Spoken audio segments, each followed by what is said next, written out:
Hey, good morning again, everyone. It is a pleasure to have each and every one of you. Thank you for joining this meeting this morning. Um, Without further ado, I'm just going to give a very short introduction and share the vision behind Speaking to Nations, why this exists, why we're having this event, and I'll hand it over to our first speaker from there, Dr. Taya Bryson. But before I do that, just a little vision behind the event. Why are we having it at this time? What is the purpose? Um, my name is Olajoyegbe Ulubenle, Olaolu for short. I'm a third-year student at Clarkson University, and I'm from Nigeria. I'm an international student and an undergraduate student as well. When I was applying to university, I think it was very useful for me to glean from the wisdom of people who had already walked in those shoes. It was a very daunting process, but because of the information I had then, I was able to make informed decisions. And today, that is the vision behind the event we're having today. I want an opportunity to share some of the information that I've used that helped me apply that I was able to use to apply to university. And I'd like to share that, give that back to the people who might be in similar shoes, similar situations. And so today we're going to hear from different people in three different broad categories. The first are study requirements. So as I mentioned before, we're going to hear from Dr. Taya Bryson, and she's going to speak about some of the hidden things, the hidden curriculum, essentially. I'll let her speak more about that. Next would be some staff from Clarkson Admissions. Clarkson is the school that I go to, Clarkson University. We'd hear from Christopher Miner, as well as Colleen Thapalia. Some of the information that Clarkson specifically requires for students who are interested in applying to the program. The next section of the event would then be the scholarship information session. And from that section of the event, we're going to hear from Ann Barrett, who is the program coordinator for Clarkson Ignite. And you'll hear all about what Clarkson Ignite is, what they do, and why they do it. And you'll also hear from Ikenna Nwafor, who is a 2022 RISE Global winner. He'll be sharing more about what the RISE program is and what kind of students they are looking for. And lastly, we'll have a student panel filled with students who have or who are currently in university, who have finished university at the undergraduate level. And the goal would be for you to then have the opportunity to ask questions that you have about the application process, what it's like for them currently in school. What is it like a day in the life of a computer scientist in Canada, for example? That's computer science students, that is. You get to ask those questions and see for yourself, are these the kind of things that I want to eventually get into so that you can make those informed decisions? So without further ado, I'd like to introduce Dr. Taya Bryson. She's currently a postdoctoral research scholar at the University of Massachusetts, Boston. She received her doctorate in science education at the Mallinson Institute of Science Education at Western Michigan University. Her research focuses on the impact of the advisor-advisee relationship for underrepresented minority students in science graduate programs. She serves as president and CEO of Scientists That Elevate Me, where she provides opportunities to students with knowledge of the various STEM academic and career options nationwide, that is in the US. She has recently been accepted as a AAAS Fellow for the Department of Energy. Without further ado, Dr. Bryson. Thank you. That was great. So you actually covered some of the information. So I will make sure I go through it fairly quickly. So hi, everyone. Once again, I am Dr. Tasia Bryson. I am very excited to be here today to be able to share some information with you and kind of put you in a position to where you can think about what's next within your college journey. So currently, when I submitted this, I was at the University of Massachusetts, Boston, and I am the president and CEO of Scientists That Elevate Me, but I am currently a AAAS fellow, and I stationed at the Department of Energy. So I work with national labs to increase Black and Brown scientists for the national labs throughout the United States of America. With this being said, I do want to let you know that I have every educational background. I started off at a 2-year college. It's a community college for South Suburban, and I got a associate's in physical science. Then I transferred to a 4-year university where I then got my bachelor's in chemistry with a biochemistry option. I did a 2-year master's program before I went to my PhD. So the information that I'm going to give you today is going to be, you're going to be able to see the different options that you have. So one thing I want to start off is, before looking at the requirements, I want you to think about, how do you properly identify a college or university that's for you? So when you're thinking about college and you're thinking about coming to the United States to pursue your studies, it's very important for you to think about what is best for you. So would that be a 2-year college, a 4-year college, a public or private school? So 2-year colleges are community colleges, which you do your first 2 years. Students who are not as academically strong sometimes start at a 2-year college, or students who are thinking about the financial responsibility. So when you're an international student and you're coming to the United States, sometimes it can be very expensive. So 2-year schools are often a good starting point, because they will allow you to take similar classes for a cheaper cost. And I always encourage students to do their research, because many community colleges have different type of partnerships with universities. So they have a partnership where sometimes students from a community college get a Fulbright scholarships to universities. They get into different programs, and there are so many offers. So what I encourage students to do is, if a community college may be an option, contact the university that you're interested in going to and ask them what community colleges are nearby. That way you can contact the community college and you can make sure that you're at a community college taking classes that will transfer over to the university. And then you can also look to see what type of options that they have. Something else that you might want to consider is, where do you want to live? Do you have family in the US? So do you want to pick a college or a university that is near them? Will the weather matter to you? Are you a person where you do not like to be in cold weather? Are you open to be in cold weather or hot weather in a city or in a place that's excluded, like what we consider more of like a country, which is off from the major cities? So you really have to think about what it is that you want before you can actually apply. So who to contact and how to contact them. What I want to tell you is, this is very important. When I was at the university, specifically when I worked at Chicago State, I used to get a lot of emails about students, international students who want to come to the US. I know that it could take a lot of time, but I highly encourage you to identify someone from the admissions department, or if you're contacting someone from a department, it is the major that you're interested in pursuing. When you are sending those emails, email one school at a time.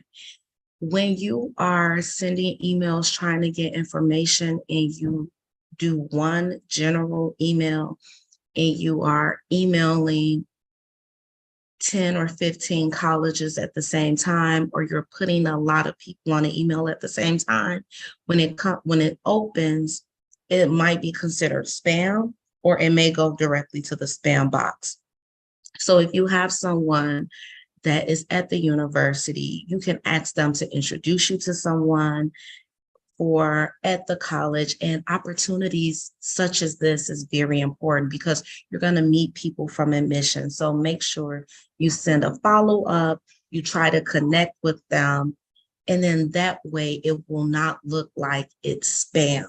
When it is spam, a lot of people from the universities, they will not email you back, or they won't give you the information that you're requesting. Something else that I would like for you all to know is that college is more than just grades. So typically when people are applying to universities and they're international students, something that we know is that you're taking your education serious. You're doing the work, you have the good grades, but universities are not just looking for good grades. Majority of all the students that are applying for the university and colleges, they all have the minimum requirements. And so you have to think about what will make you stand out. So colleges and universities, they like when students not just want to come for the education, but also contribute to their campus.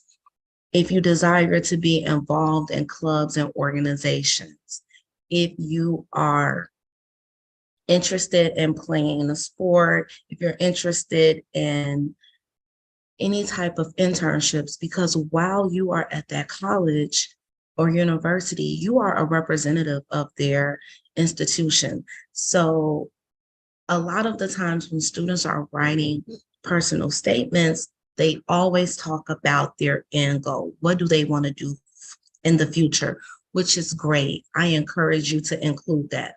However, you also want to acknowledge and include what could you do for that campus?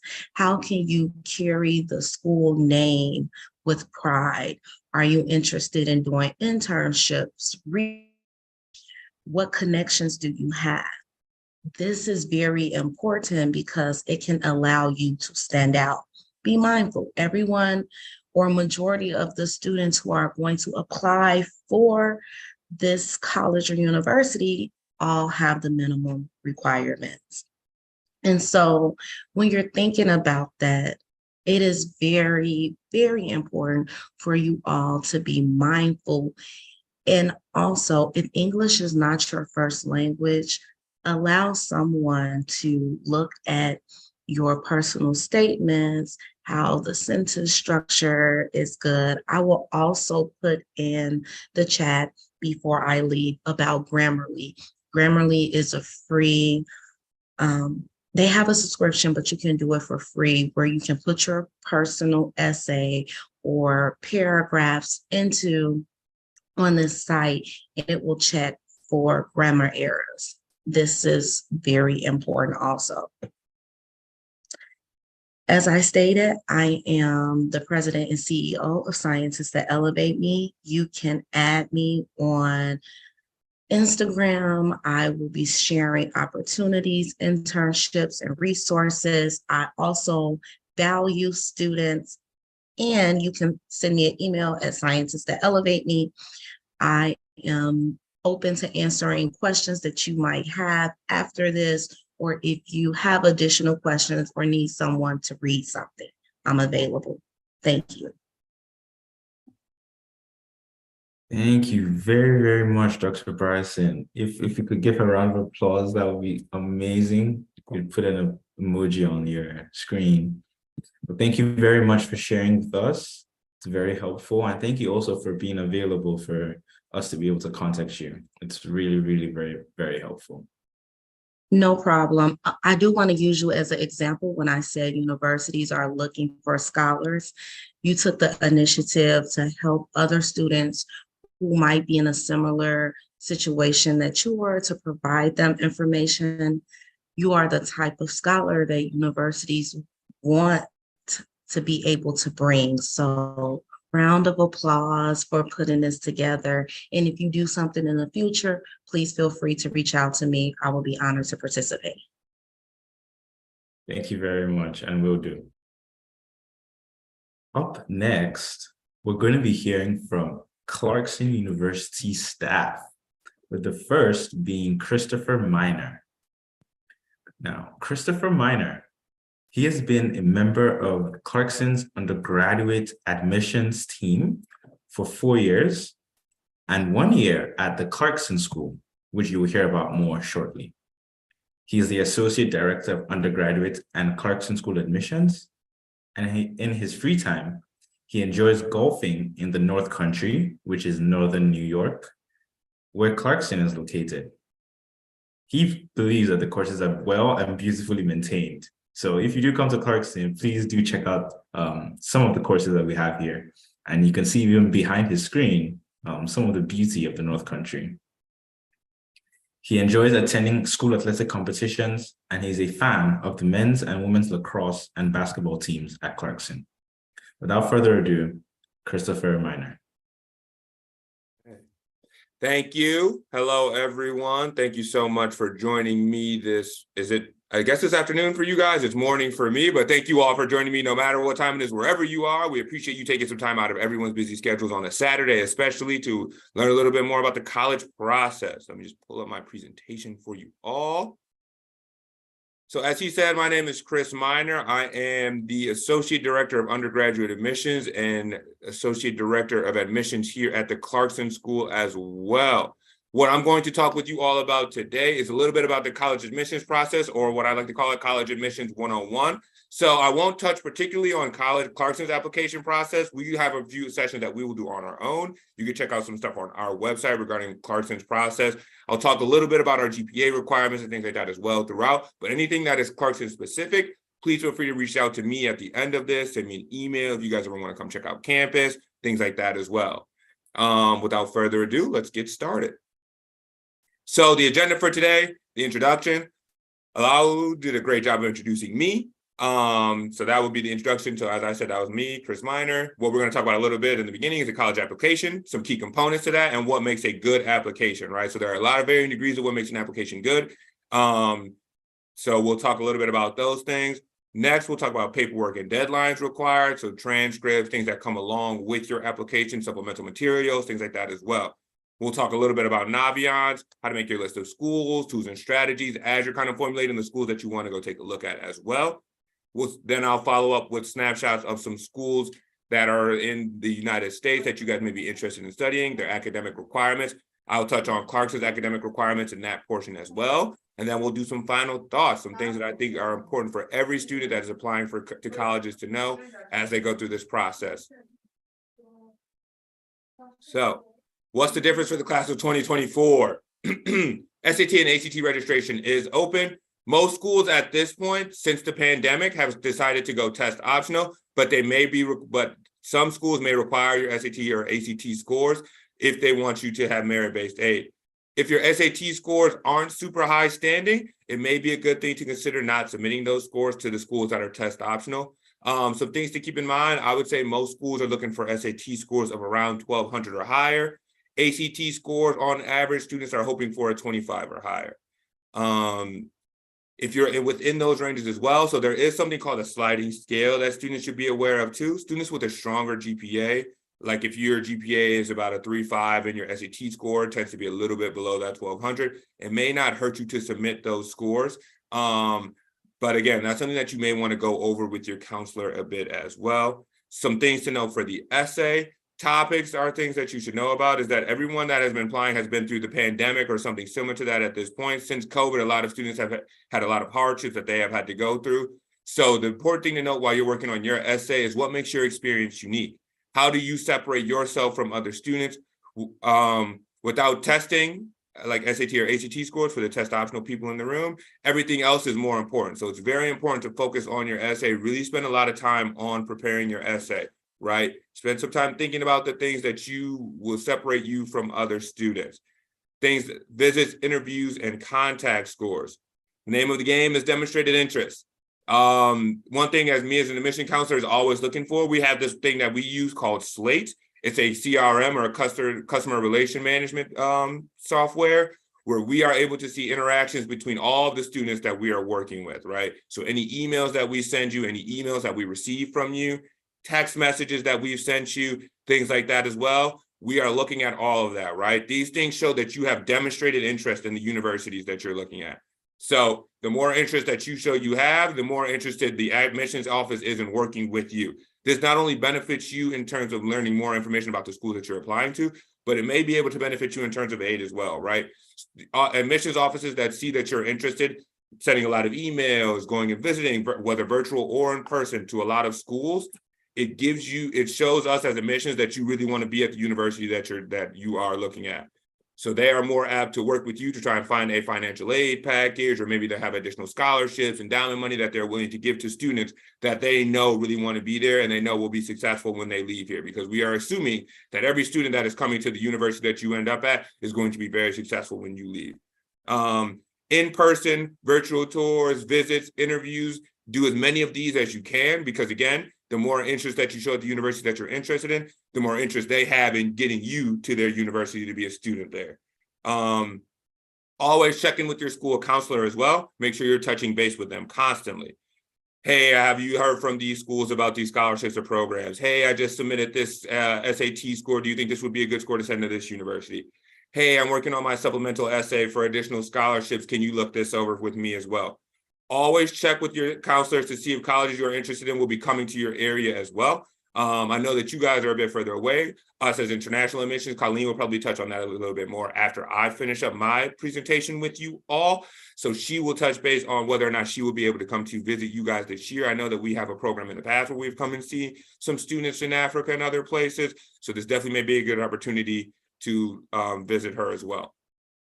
A little bit more about the college application itself. Most schools will accept their application, which you can find on their website or the Common App. As an admissions counselor, honestly, I'm a little bit biased. I really recommend, and I think most admissions counselors would agree, that we all prefer the Common App. It's a little bit more universal. It's a little easier for you guys as students as well to utilize the Common application, because some schools' applications will defer in the materials they're asking you for. The essay question may differ slightly from what you see on the Common application. There may be things listed in a different way than you're used to seeing on the Common application. So unless the school requires you to use their own app, I would recommend going the route of the Common application. Another thing to know about the Common app, if you're using the Common application, is to be aware of all the deadlines of the schools you're applying to.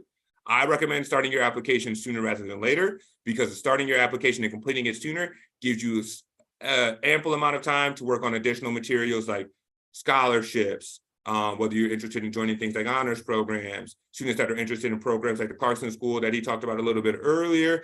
It definitely gives you the opportunity to look into if that's something that you really want to do, because these students that are interested in the Clarkson school, for example, will be starting school, or any early college program are starting school a year earlier, for example. So you definitely want to pay attention to your deadlines. Again, talk with your counselor as much as possible. Not just your counselor for your high school, but also the counselor assigned to you for the college admissions as well, because they will have that information for you. They may be able to work with you if something comes up, God forbid, some situation occurs, your computer breaks or something happens right the day of the deadlines, you have to get in touch with them. And usually, because again, demonstrated interest, if you show demonstrated interest in the universities that you're applying to, and you have a situation like this come up, they are more apt to assist you in these situations as well. So this is why you want to work with your admissions counselor as much as you can on this process. Always check the school's website for supplemental application materials. Not every school will be like Clarkson in this regard, where we have our own status portal for students, where once you finish your application with us, you will then move into your status portal portion, where we have all of our scholarship applications right in there for you, along with where you'll submit all of your additional materials. Letters of recommendation will be in there. Your transcript will come in here for us as well as your application. So this is definitely something that you'll want to take a look at. Check with your school's website for those, if you can apply for those sooner, or if you have to finish your application to the school before you can submit your supplemental application materials as well. Write down everything, your FAFSA login, your application login, any external websites that you're using for the college admissions process. Write all of these things down, because those things are constantly changing, and I know that a lot of the time people are just using the Face ID at this point, but not everything will have that. So it's always good to have those things kind of tucked away somewhere so you never forget where they are. Okay. Ooh, sorry. The college essay.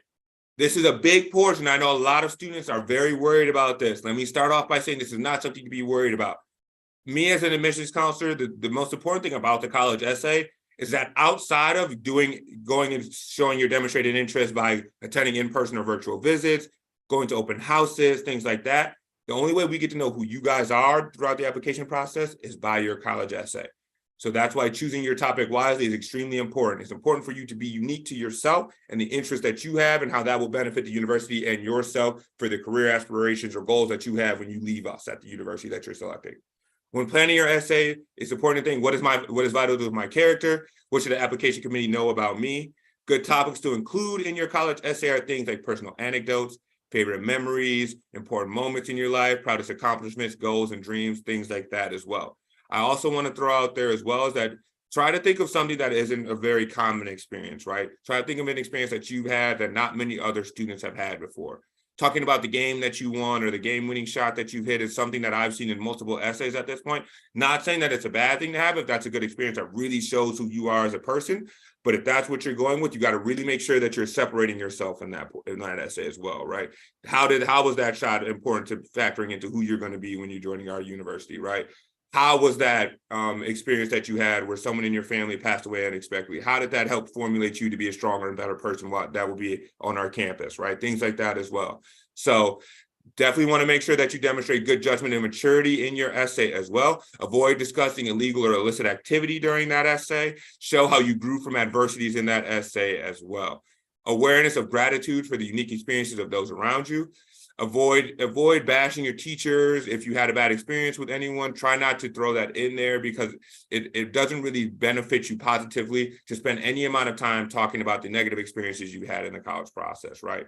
We only are looking to see the ways that you can grow from the experiences that you had, whether they are positive or negative. We're always looking for growth, right? Because we know that you guys as high school students are not fully developed yet into where you're going to be.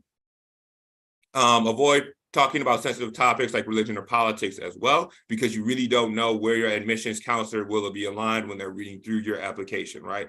So you definitely don't, and obviously we are not biased towards these things, but these are things that you want to be aware of as well, because you really will never know who's going to be reading your application. Focus on your own experiences. Write what you know and what you love, right? So try not to really fabricate those experiences. Try not to make it super grandiose or to really fabricate those things to make it seem a little bit better than it is. Try to make it as true to yourself as possible, right? Because when you get to campus, you are who you are, right? So those things that you put on the essay, if they're not really true to your character, then it will come to surface when you're in those classroom settings, right? And use your voice. Don't have someone else write the essay for you. I know there are a lot of those AI sites now that are very popular. ChatGPT, I don't know the names of some other ones. I'm a little bit older now. I'm kind of washed up on those things, but I'm sure you guys have plenty of them out there. Try and stay away from those, right? Even if your essay is a little bit on the shorter side, if it's your voice, it's more meaningful that it's coming from you because it's a true indication of who you are. And if you're struggling with the essay, always ask your English teacher or school counselor to help you like check over it. Check the grammar on that. Now, admissions counselors are not the grammar police. We're not going through that like your English teacher would be with a red pen and marking off every time you missed a comma or you didn't put the quotation in appropriately. But we definitely do note if you're kind of spelling words incorrectly, if you are, not using proper punctuation, like those are things that we do have to acknowledge because it shows that you aren't taking this application process seriously. Recommendation letters. Most schools will accept this. I'm going off of Clarkson's recommendation process specifically, but I think most schools follow the same format as us. One letter of recommendation has to always come from your school counselor. This is a must regardless of where you're applying. So it's imperative that you guys are building a relationship with your school counselor that will assist you in multiple steps in the application process, right? They're going to help you. They're aware of your deadlines more so if you're working with them earlier, right? Your letter of recommendation is stronger because they've been working with you more frequently. They trust your judgment a little bit more when they see you more consistently. The next are the 2 recommendations from your teachers. Preferably, we hope you get them from your core academic teachers. So English, math, history, science, languages. You can choose elective teachers if they speak highly about you and their personal and academic strengths, but you want to really make sure that you're choosing the teachers that are related to your academic majors, right? So for example, if students are interested in, for Clarkson, for example, we're a really strong engineering school, half of our student body is an engineer. So if you're really interested in being in one of our engineering programs, we really hope to see that you have at least your calculus teacher as one of your letters of recommendation, or your physics teacher for a letter of recommendation. If it is an elective teacher, we hope that elective is something like technology class, or like a computer science if you're interested in computer engineering, for example. So these are the things to be aware of, right?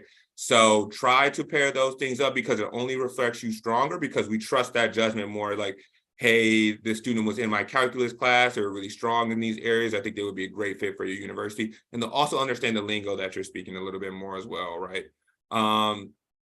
Some teachers may ask for additional information from you, especially when writing for scholarship recommendations. So they may require you to kind of give them some information on your midterm grades. They may want you to share with them a little bit more about what you're doing outside of the classroom if you haven't been as engaged with them throughout your time, or if you only known them for a year. It's also important to note that for those letters of recommendations from the teachers, it's tough to really build strong relationships with students that you haven't, or teachers that you haven't had multiple classes with. So we can understand that as counselors as well. So don't worry if these professors are newer. They really do try the best to focus on your academic achievements in those situations as well. So it does not impact you negatively if they don't have a super long experience with you, if they are related to something that you're going to be studying while you're on campus. Should I be checking the chat during this as well? Oh, yep, we do have a message in the chat. I'm not sure if I should answer this now, but I'll take a look at it quickly. So we have one question in the chat. Are the recommendations sent from your school for you, or written in form of documents and sent by you? So a lot of letters of recommendation. Let me look at this one more time so I understand it correctly. So I think that you're asking if the letter of recommendation is going to be submitted to the university individually, or if it's submitted through your common application. So if you're submitting your application to us through the Common App, your letters of recommendation will be right in there with the Common Application.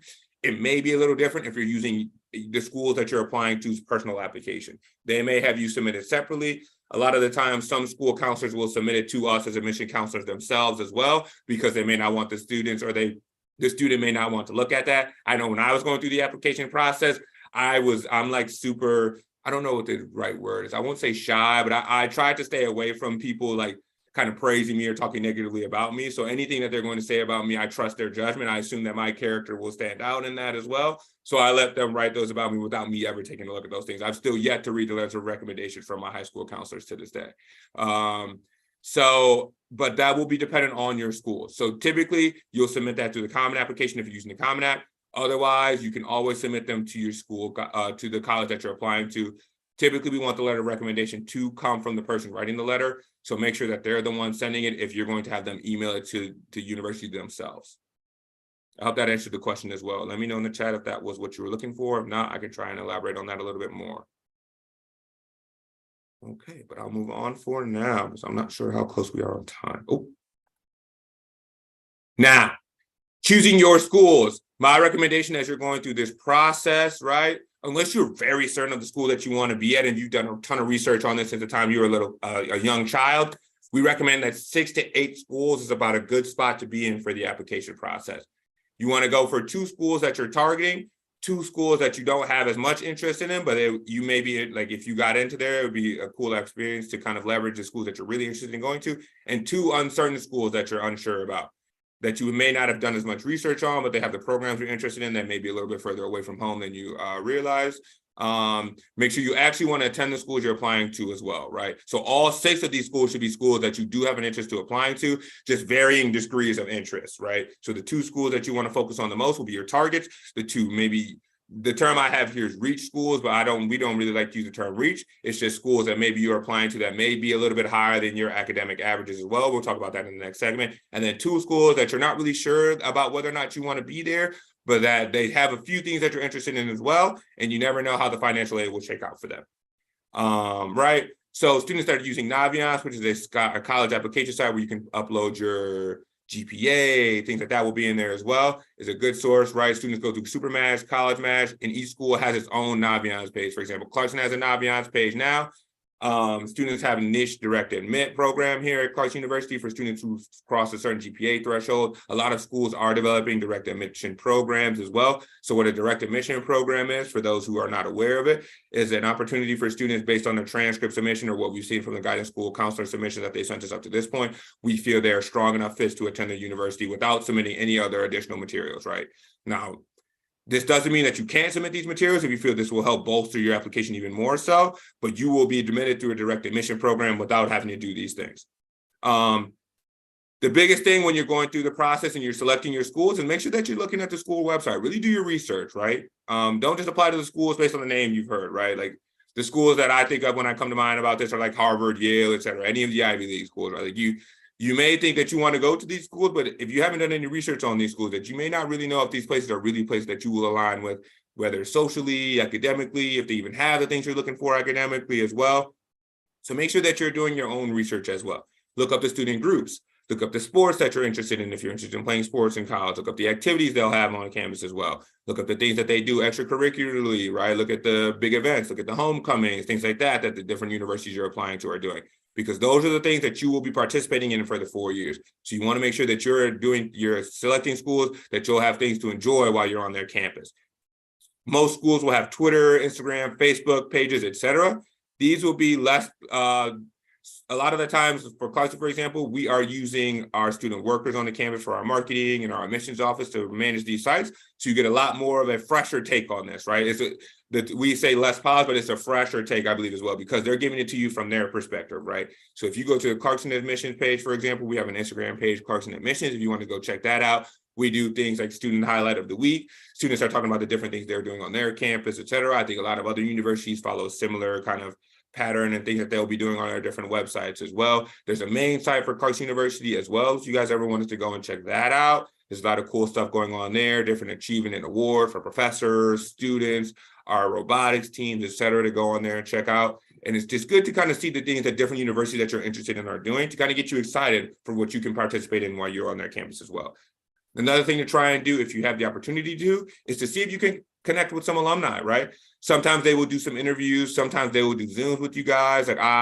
For us, we have, in Clarkson, we have a alumni who is actually in charge of our West Coast, California, Washington. She is in charge of that admissions process, and she's a Clarkson alumni, and she has kind of taken over recruiting in that area, right? So try and connect with those alumni because they have experiences. Even if they're a little bit older, they can relate to you a little bit and what it's like to be a student at the universities that you're interested in.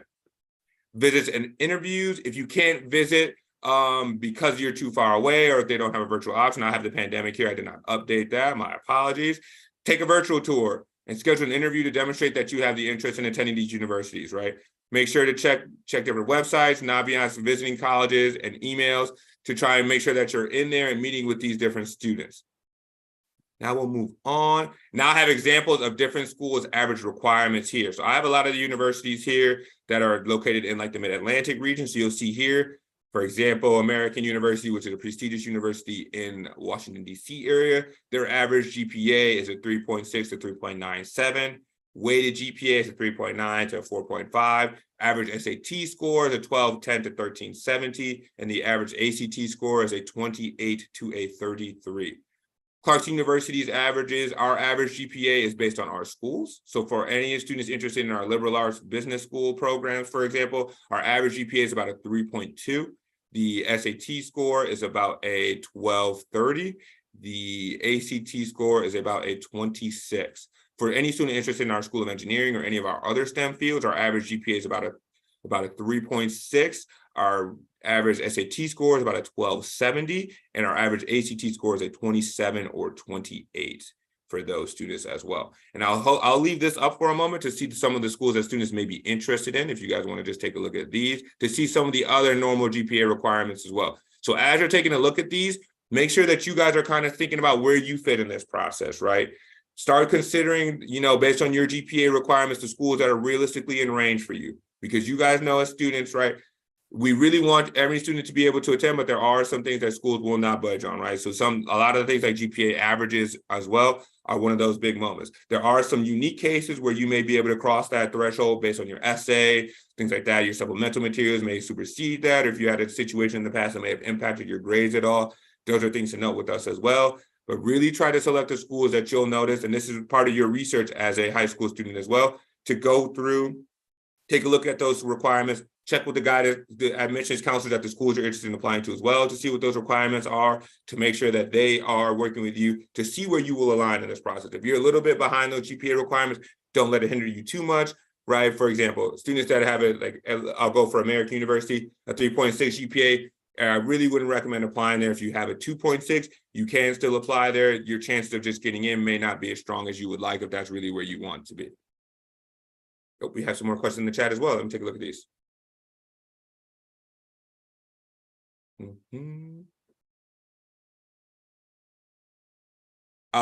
Which schools are based from?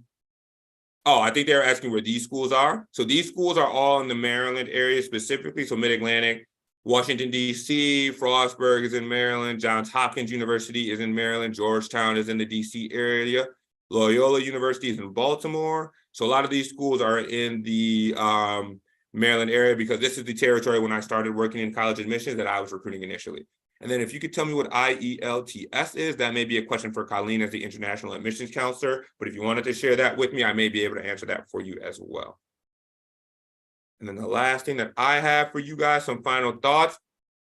It's important to remember that each school is hoping to have you join the university, right? You guys are unlimited, untapped potential as high school seniors, right? We have no idea where you can end up. You could be the next Steve Jobs. You could be the next Elon Musk. You could be the next, who knows, right? So every school is hoping to have you on their campus because we hope to make you into a successful person one day to go back and say, oh, this person graduated from our university, right? Clarkson is no different in this respect. We have 1 in every 5 of our alumni as a CEO, senior executive, or owner of their own company. And that is because we take a lot of interest in making sure that you guys are coming in with a really, really kind of thought out process about where you want to be. Think outside of your comfort zone, as these often lead to experiences that will make you a well-rounded individual prepared to join the workforce or continue your education. My contact information. So as I said, my name is Chris Miner, Associate Director of Undergraduate Admissions here at Clarkson. You can email us at admissions@clarkson.edu.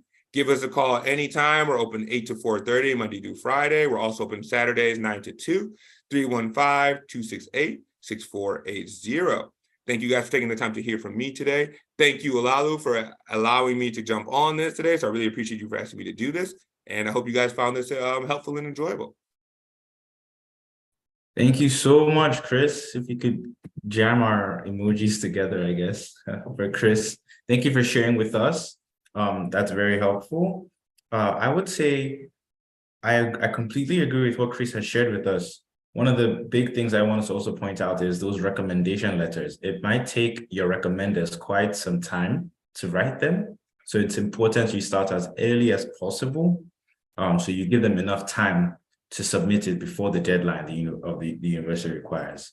And Chris, if I could just ask you one question, would you mind just speaking quickly on the Clarkson School program, what that is, who's eligible, and what, just tell us. Absolutely. Thank you for asking me. So the Clarkson School is an early college program for really outstanding juniors or sophomores, right? You guys are, what's the best way to put it? I'd say students that are interested in the Clarkson School have kind of exhausted everything that's left at their high school, right? You may be at a school that the curriculum doesn't offer like those really high outstanding AP or honors level or advanced level courses that will really separate you on your application or transcript to apply to colleges. So that is when you'll come to a place like us, right? The Clarkson School is for those students who are excelling. You're really crushing it academically. You don't feel challenged anymore at your school, right? You want to get a new challenge, so that's where you'll come to us. Clarkson School students will stay on campus here. They are technically college students during that year in the Clarkson School as well. So you are getting a jump on that process. You get 3 options as a Clarkson School student when you're here. You can complete your high school requirements prior to arriving here, which will then make you a fully enrolled undergraduate student while in the Clarkson School as well. We're still giving you the option to apply to other universities after that year. The second option, which is the most common, is that students will have some high school requirements left to complete. English 12, PE, Gov, Econ, things like that as well. A plethora of other classes depending on what your high school requirements are to graduate. We'll finish up your high school graduation requirements in that first semester. Because of that, you don't have access to federal aid or the FAFSA because you're not a college student technically at that time. And then in the second semester, you will get access to the aid. You're getting all college credits in that semester as well. And then you will move into, if you're planning to leave us, hopefully you stay at Clarkson University after that Clarkson school year. But if you do plan to leave us, you go into that outstanding freshman category instead of being considered a transfer student during that year. The third option is that you remain enrolled in high school for the entire year. I don't think anyone in this would really be interested in that option because I don't think it's the most cost efficient, especially if you're having to travel from overseas to be in the Clarkson school program. But those students that do want to stay enrolled in high school for the entire year, they don't have access to the federal aid. So they're just taking these classes and they will be credited and be used to help them when they apply to colleges later on as well. I have a question here about, does Clarkson need an SAT score? We do not require the SAT. It is optional, but as I said, the average score for us is about a 1230 for any of our liberal arts and business school programs and a 1270 for any engineering or STEM students. Did that kind of do a good job there? Was that what you're looking for? Did you want me to kind of touch on that a little bit more? What do you think? Yes, just to add one thing before we take Eze Joseph's question. Thank you for that explanation, Chris. Well said. I would just add that to give a little bit of translation, a junior in high school is someone who is, say, in their final year, the second to last year of secondary school in Nigerian context, for example. So this could be, if you're finishing in year 12, you'd be in 11, and you'd be trying to, one moment, you'd be in year 11, and you'd be applying. So generally, say you were applying in year 12, you'd be applying to college in year 11, that is the Clarkson school specifically, 1 year before you graduate high school, so that you're finishing high school as you start university at the same time. So it's like two birds with one stone. That's the unique twist to it. Well said. Eze Joseph, could we get your question? Please feel free to unmute and ask. Yeah, you actually did. You hit the nail on the head. You did. I don't know if you can hear me. Can you guys hear me? Yes. Okay, I just sent this link not long ago. I just sent the link to Zoom not long ago. So I just want to ask or add, how about for us doing masters, seeking to do masters overseas? Is there a way we can get info on this, or is just for those going further with their universities?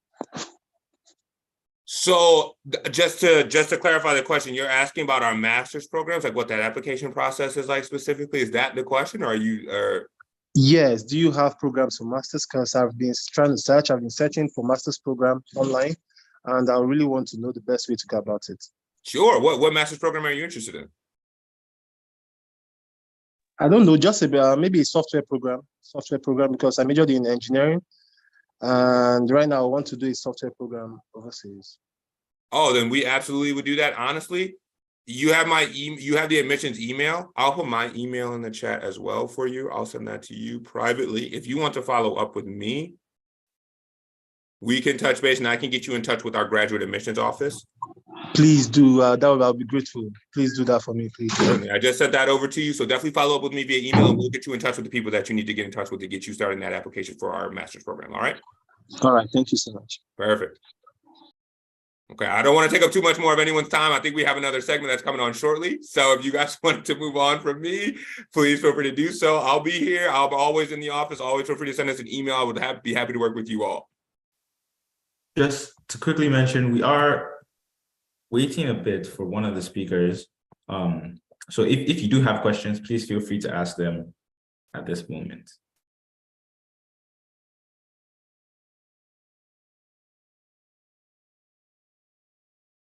Yeah, Michelle.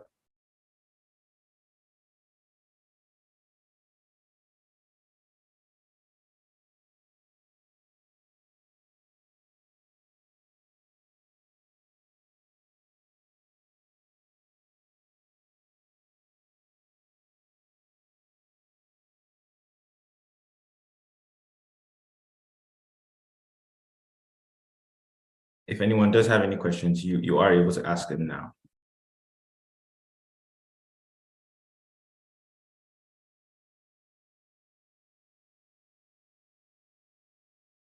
Otherwise, we will go on a short break and we will return. Oh, just saw a question here. Are there some certain courses or programs Clarkson does not offer? Could you clarify that question? And a question from Damilola. What state is Clarkson? Clarkson is in New York State. We're at the top of New York State, so very close to the Canadian border as well. So we do have Montreal is close, so anyone coming internationally, that's a great airport to come to. We do have shuttles that will pick students up to and from as well. And then the question regarding the programs or courses that Clarkson does not offer, that's a tough question to ask. I mean, you would have to go through our website to see which programs you're looking specifically for that we don't offer. That's a pretty tough question. That's a question that you should, as the person going through it, you have to kind of do, again, this process is requiring the high school students to kind of go through this themselves and see what programs they're interested in, right? So you have to kind of go through, see what you're looking for to see if the school has what we are offering to you.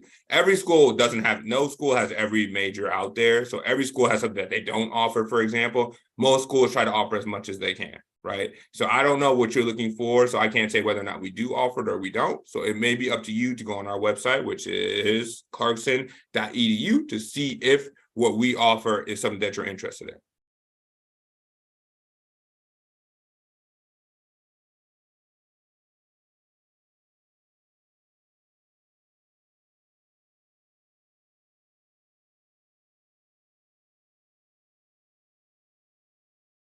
I think some of these next questions are also, you might also be interested in answering them, Chris.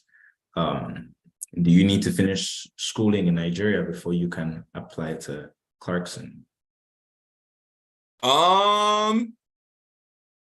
I would need you to elaborate on this question as well. So do you mean you need to graduate high school? If it's asking if you have to graduate high school, then yes, you'll have to graduate high school no matter what in order to apply to any college or university.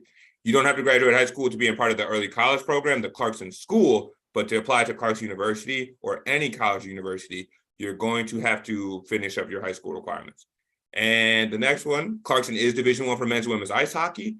I don't know how to ice skate, so that was not the sport that I was interested in, but for any other athletics, we are Division III. So basketball, lacrosse, soccer, we are Division III in those sports, but we are in one of the strongest leagues in the country. Our women's soccer team is actually ranked 22nd in the country right now. Our basketball team is competing against some of the best schools in the country for Division III athletics as well. That question is asking about if high school is the same as secondary school. Do you know the answer to that one? Yes, it is. High school is the same thing as senior secondary school. So your SSS in Nigeria, senior secondary school 1 is equivalent, if I'm not mistaken, to 9th or 10th grade in the US. So yeah, it is the same thing. There are a ton of scholarships to apply for Clarkson. I think Colleen will be talking about these a bit more as an international admissions counselor. She'll talk about the opportunities that are open to you guys specifically. IPF program, which is our Ignite Presidential Fellowship, is a full tuition scholarship that any student is eligible to apply for. So that's one we recommend everyone applies for. It's a really tough scholarship to get though. So don't anticipate that because it's very tough to just hand out full tuition scholarships. So if you have a really strong project that you've been working on, business opportunity you started, app you've been working on for a while, things like that as well. Those are the type of students we're looking for the Ignite Presidential Fellowship program. Yes, you will hear Ann Barrett speak a bit more about that program because that is run through Clarkson Ignite. And I'm one of the current Ignite Presidential Fellows at Clarkson as well. There he is. Look at that. I didn't even know that part. Is it Joseph? Your mic is muted.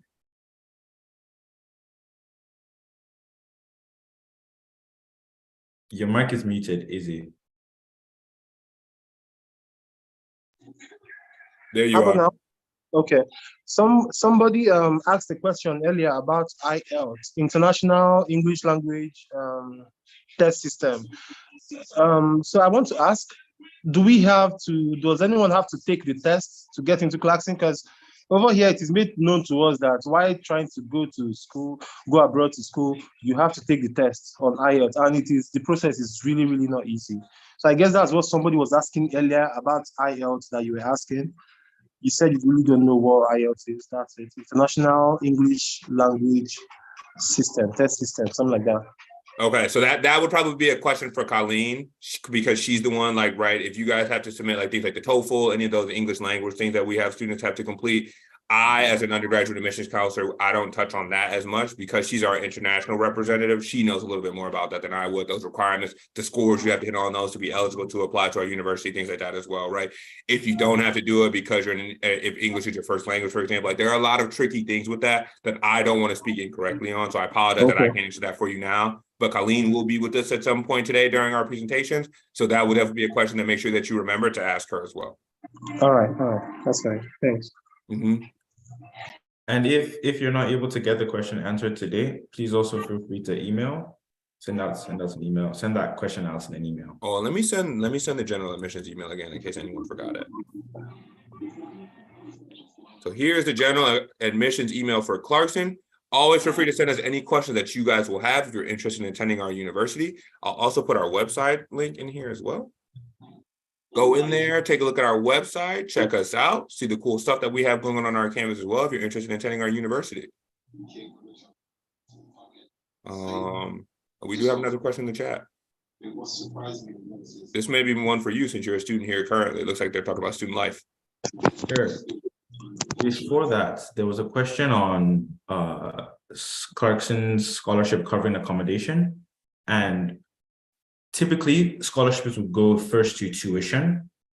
However, when there are other things you could do, for example, you could apply to be a part of the honors program, which I've also applied to be a part of, and then you get an additional $2,000 scholarship. So in my case, where I'm on a tuition scholarship already, which is the Ignites Presidential Fellowship, which you'll hear about more later, the $2,000 could either go towards my room or it could go towards my meals. Then in addition to that, you could also apply to be a residential advisor. And what that is you can think of them as housemasters or house parents in the Nigerian context.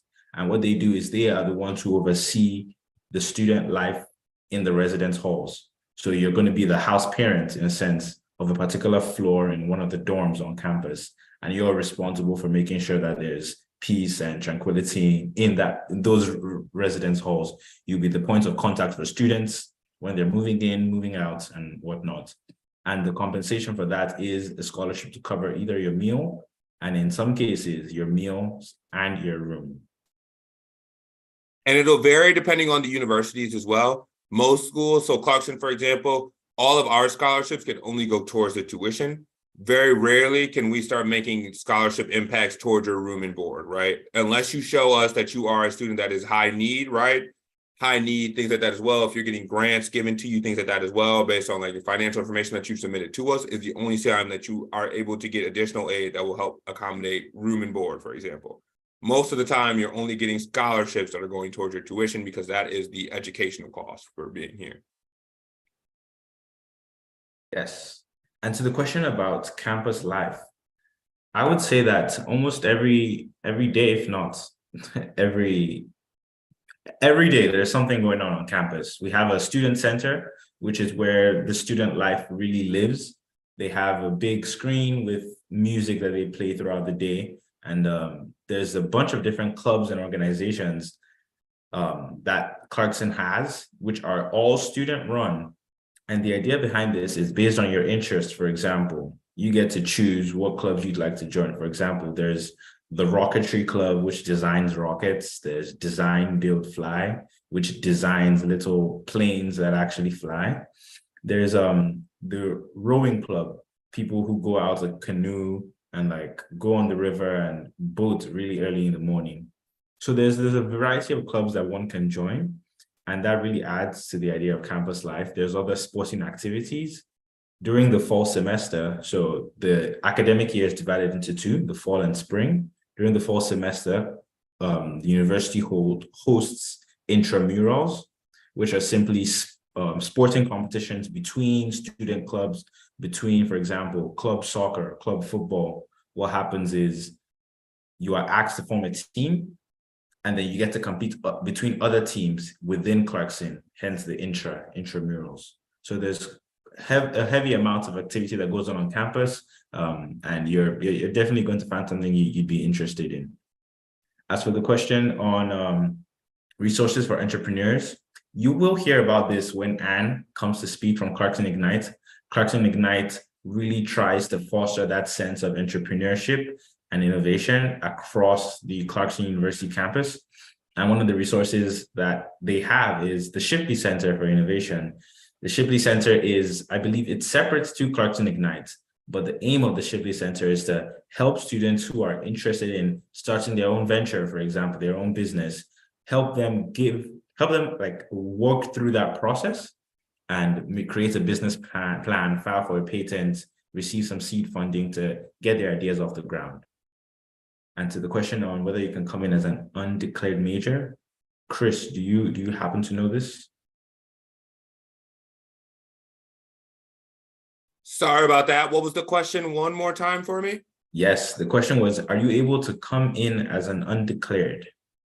Yes. So important to note about that is that for Clarkson University specifically, if you are to apply as an undecided student, you are going to be put into the same pot as our strongest or most difficult major to apply to, which is our School of Engineering, right? So you'll have the same requirements as those students. Even if you aren't interested, like if you're undecided, but you're thinking like, I think I'm leaning more towards like history, liberal arts, something like that, but you're unsure what type of liberal arts program you'll want to be in, try to pick a major within those fields, right? Because coming as an undecided student will put you into that engineering bucket, meaning that you'll have to have the same GPA requirements, 3.7, same SAT requirements if you want to submit those scores, and like that to be aware of as well on average. Not that it will impact you negatively not to, because we understand that you're an undecided student and your essay may kind of indicate to us that you really don't have an interest in engineering. But just so that you're aware of that, I think a lot of schools will follow that as well, that if they do require you to put your major down when you apply, they typically, if you come in as an undecided, you will be paired up and put into the same bucket as those students, or as we're reading as the engineering or the strongest school that they have to offer at the school that they're at. Thank you very much, Chris. And sorry to have put you on the spot. For the two questions on scholarships, about whether you can transfer to Clarkson and apply for a scholarship and still get one, as well as whether extracurriculars are required for a scholarship, I would ask to hold on till Barrett comes on to speak.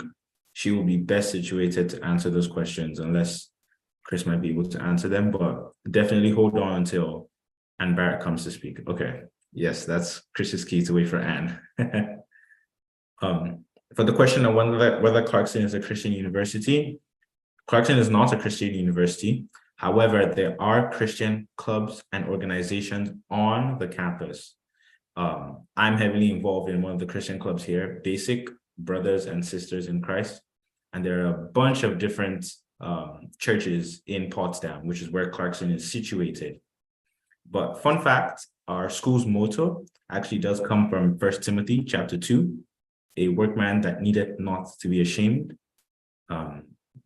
Yeah, so fun facts of the day.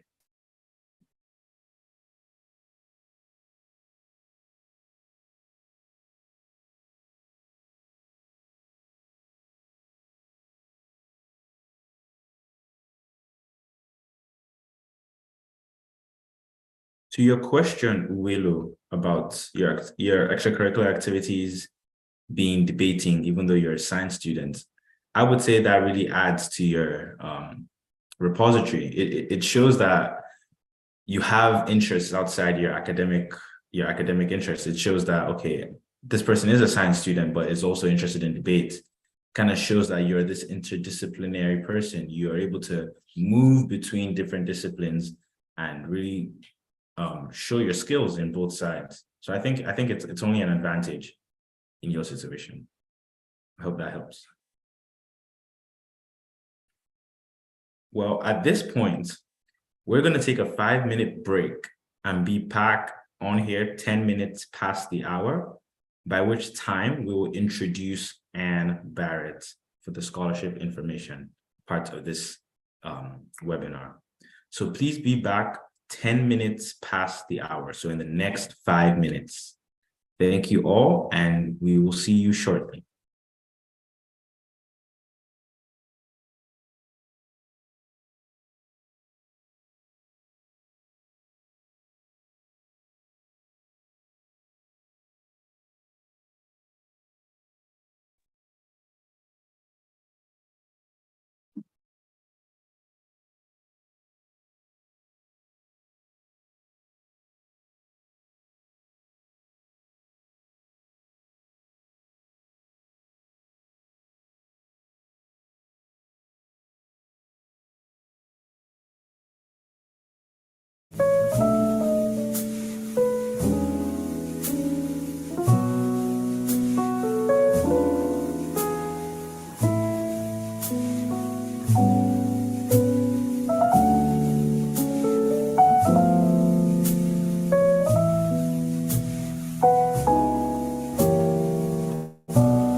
Okay. If we could all start making our way back to this meeting.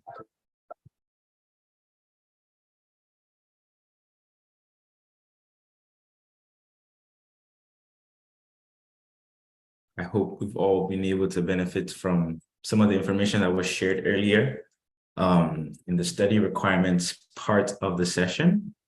Up next, we'll be inviting our very own Ann Barrett from Clarkson Ignite.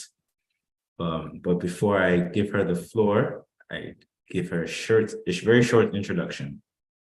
Ann, as program coordinator of Clarkson Ignite, and Barrett's role involves overseeing and managing programs, resource areas, and initiatives for Ignite.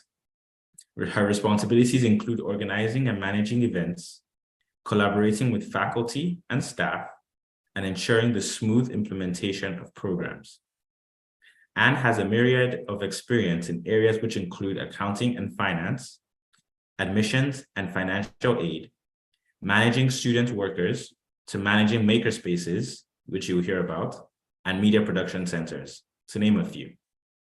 She has honed the necessary knowledge and skills to understand both the academic and administrative aspects of program coordination. She worked closely with faculty, staff, and other stakeholders to develop programs, objectives, and strategies. She manages the university's makerspace, media production center, and is the regional coordinator for the New York State Business Plan competition in the northern portion of New York State, which we heard was the North Country with Chris earlier. In the office, she manages the budget, purchasing, and overall day-to-day operations.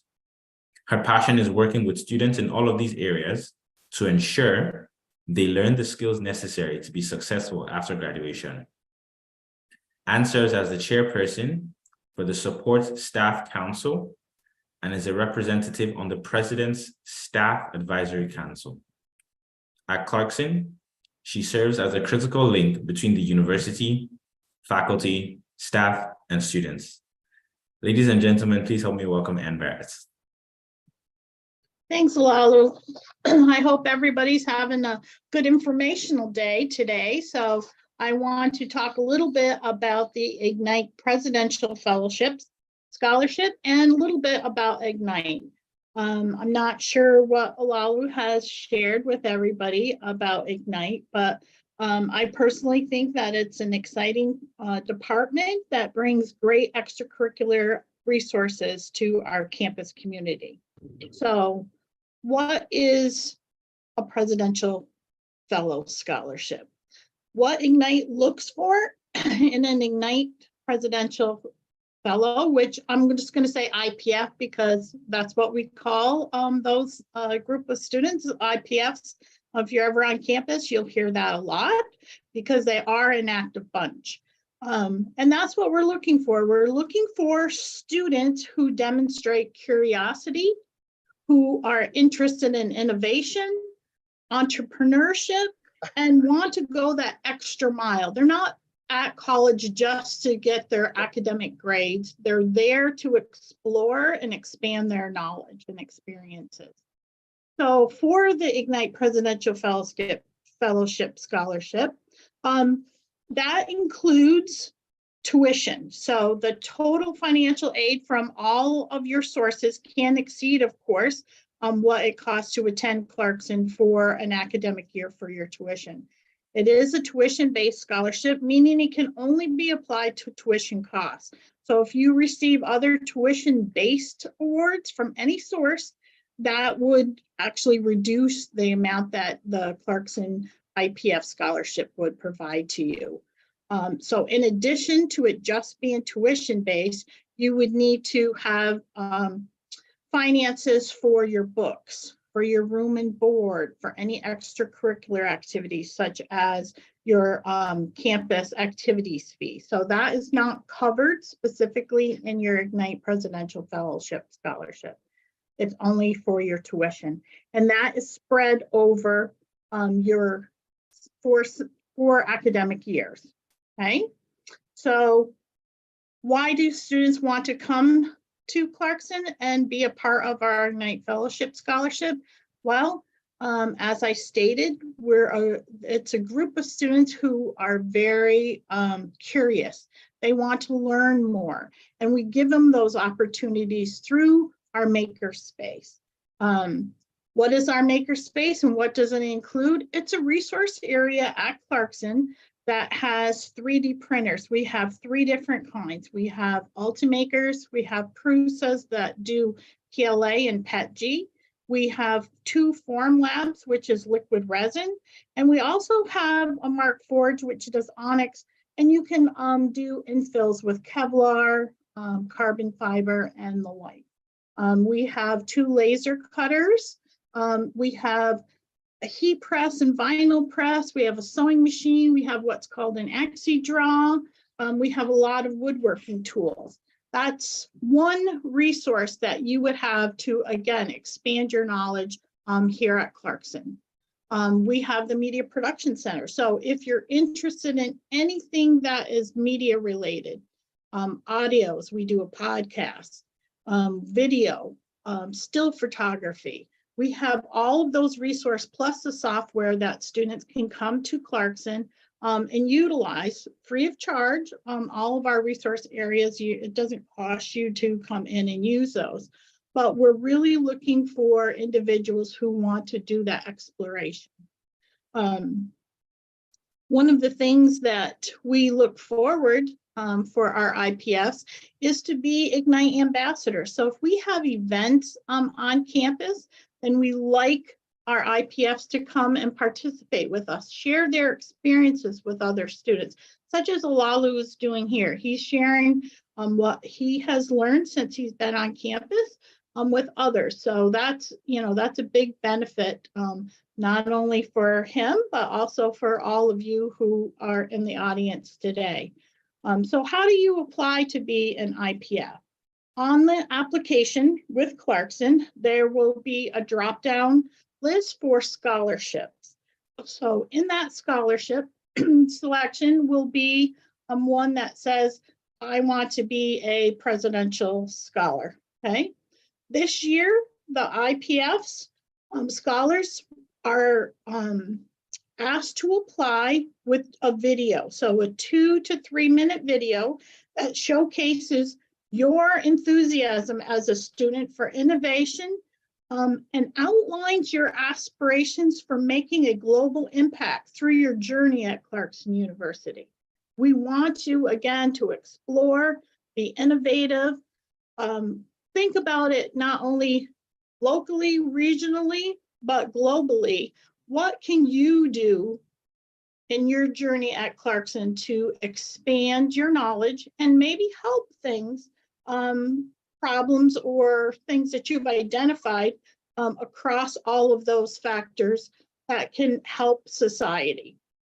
Okay, so to apply, you have to check that box, supply a 2 to 3 minute video, which again showcases your enthusiasm for innovation and outlines your aspirations for making a global impact, okay, through your journey. All right, so then what happens? If you're selected to then become a IPF potential, you will be asked to do an online meeting with an individual from admissions and an individual from the Ignite office. So we ask you questions and we talk about your video. And then after that, when the final decisions are made, and we try to take a minimum of 10 scholars every year, like 10 freshman scholars, and you will be notified. And once you are notified, you can either say, yes, I'm excited, I want to come to Clarkson as an IPF, or you'll have until May 1st in order to do so. Just like every other student, you have that, you can make that decision up until May 1st. So let's say you say yes, which I hope that you all would. At the last week in August, just before classes start, you would come and we do a pre-orientation week. So before any of your classes even begin, We invite you to campus. We make arrangements for you to come early, and we teach you everything about Ignite, and we help you get acclimated to the campus community. So we do campus tours, we do some fun activities, so then it makes your transition a little bit easier. Okay. Are we taking questions now, Lalu, or are we going to wait to the end? Yes, we can take questions now. Okay. Does anyone have any questions? I can't see anybody, so you'll have to do that. Sure. Izzy Joseph, his hand is up. Please feel free to unmute and ask your question. Yeah, good day, ma. I asked earlier, you weren't here, so I was told to wait that you'll join us soon. I just want to ask, I'm done with my university. I am looking for a master's program to do abroad. So I was sent this link and I decided to ask the question. So your email was sent, an email was sent to me, but I still want to have clarification on that. I want to do a software course. Then I want to know more about Clarkson. So I'm not, I'm not sure what he's asking, Olalu. Okay, Mr. Olav, can you help out, please? Just to clarify, your question is, you would like to do a master's program and you're trying to figure out if the IPF scholarship can be applied to the program, or you're just looking for opportunities to do a master's degree? Yeah, to do a master's program, and if the same school, Clarkson, offers a master's program. And the line I want to, To answer your question, I do think Christopher might have touched on this a bit, but yes, Clarkson does offer master's programs. And with the IPF, is that able to be applied to a master's or graduate degree? No, the IPF scholarships are strictly for undergraduates. Okay. Okay. All right. Thank you. That answers my. If you stick to the end of the program, you could ask a few of the students who will be coming up about, there's one student who has completed a master's. You could ask him about some of the things that he did, how he was able to fund the program, and if he is aware of any scholarships. And yeah. Okay, please. I would like to have his a contact or email or something I can reach him with, because I don't know how long I'll be here for. You would also be able to watch the recording afterwards. I can ask the question for you then. Okay, please. Thank you.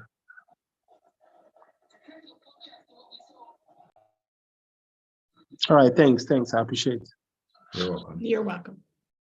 There's another question in the chat here. It says, what if you have more than one skill or activity that you're good at? Are you allowed to enter more than one?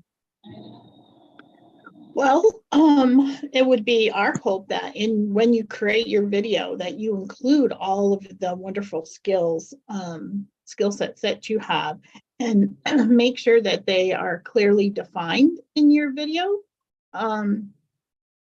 And I always say that pictures are worth 1,000 words. Rather than just talk about your skills, maybe demonstrate it in some way. If you're a good maker, doing prototypes and that sort of thing, then I would definitely showcase that in your video as part of your entry. You can only apply once for the scholarship, so take advantage of that video. Yes, and I sent a link to the video that I made in the chat when I was applying. This is 2 years ago now. And I showed in my video some of the electronics that I was working with. So I had some circuits and I designed some cars. I put that in my video just as a representation of the things that I was interested in. So definitely show all the interests that you have. A question that came up earlier was, what kind of extracurriculars have you seen? Like, is there a trend that you've seen among students who are IPS in terms of extracurriculars? Are there a specific kind of extracurriculars Clarkson is looking for when finding IPFs? I can't say that we singular out any one skill, but passion is a great initiative. The more excited you are in your video, I say that that's an eye catcher. And, you know, don't be afraid to show your enthusiasm for, you know, being an innovator, whether it's an innovator through media, whether it's an innovator through making of some kind, or just your enthusiasm for trying to find and I'm trying to think of the word I'm trying to think of to try and solve some of the world problems that we have today.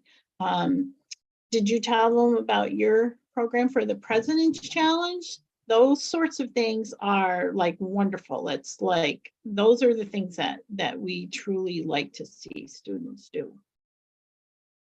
Yes, I could just speak briefly on the President's Challenge.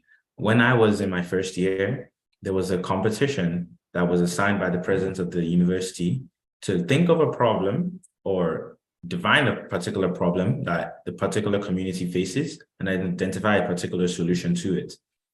I entered my team in the energy and environment category.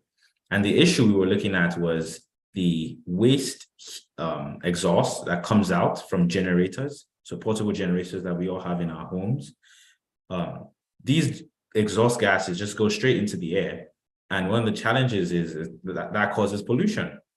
So the idea that my team and I eventually decided to pursue was to see whether we could harness the heat energy from these exhaust gases, convert that into electricity, and filter the gases before they leave the exhaust of the generator.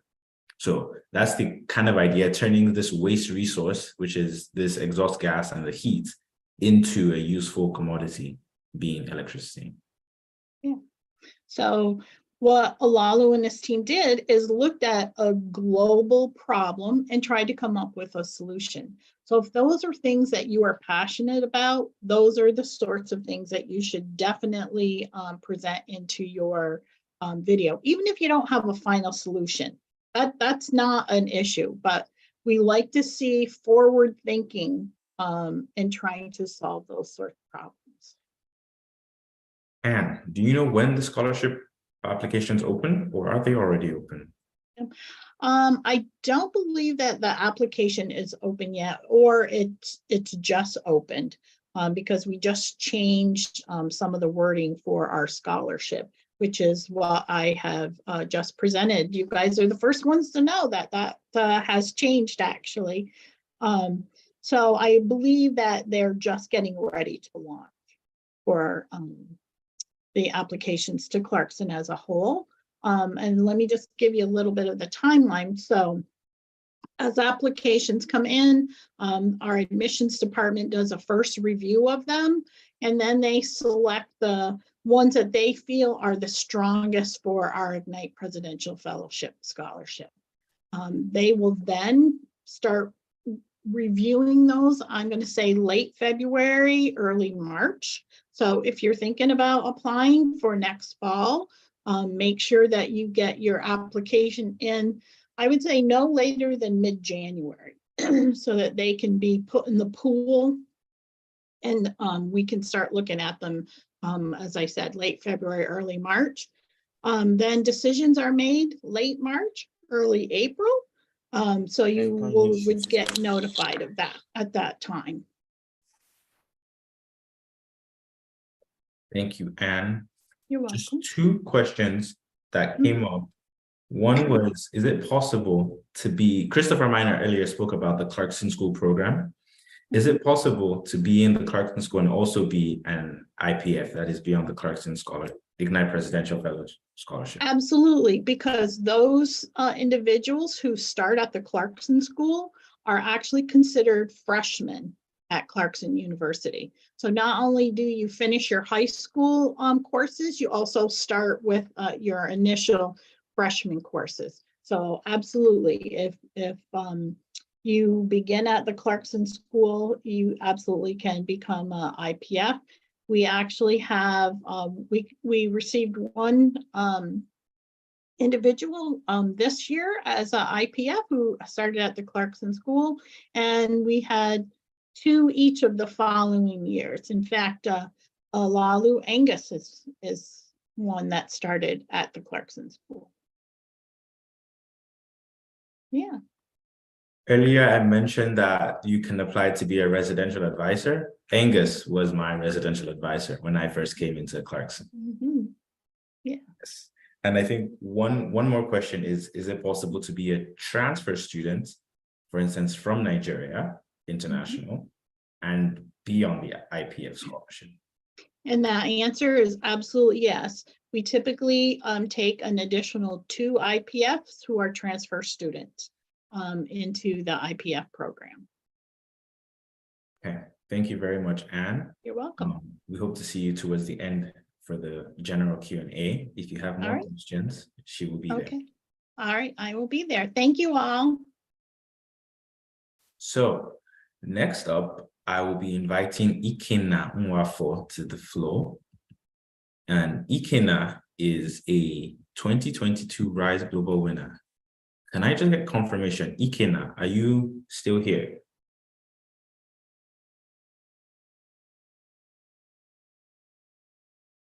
Hello, yes, I am still here. Awesome. Are you ready to take the floor? I will be introducing you shortly. Kindly give me a minute. Okay, no problem. I'll be introducing you in the meantime. Ikenna has found his passion in helping the underprivileged and the marginalized in his community in Nigeria. He has a keen interest in politics and computer science, and he hopes to learn more about cybersecurity and explore innovative ways to curb cyber problems in an increasingly digitized world. For his RISE project, Ikenna addressed the growing issue of cyber attacks in Nigeria following the COVID pandemic. He did this by developing a website called Cybersecurity and You, performing a skit with friends on the dangers of cyber ignorance, and setting up awareness posters within his community to educate Nigerian teens on the importance of cybersecurity. He's a first-year student at Dartmouth College in the US, and he is studying computer science. As you are ready, Ikenna, the floor is yours.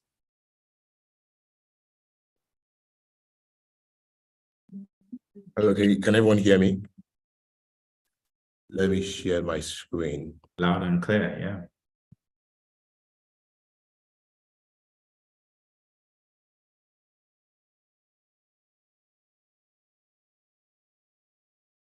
To the right screen.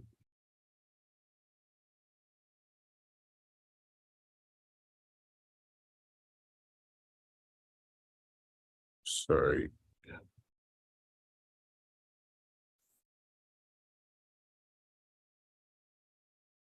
Oh,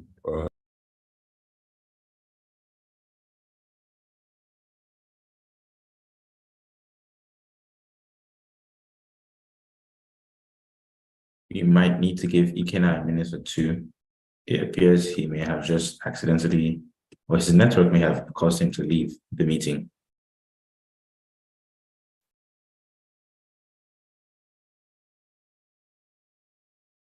In the meantime, there was a question about whether you can apply to the Clarkson scholarship, that is the IPF scholarship, even though you are graduating next year from high school. If you hope to resume at Clarkson in August of 2024, then you should be applying for the IPF scholarship now, before mid-January. And I believe we have Ikenna back. All right, let me make you, or give you the access to share your screen. yeah, exactly. Sorry about that. Let me know if you can. Yeah, let me see.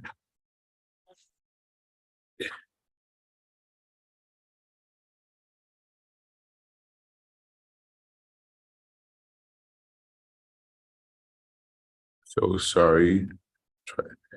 I'm just having some slight issues.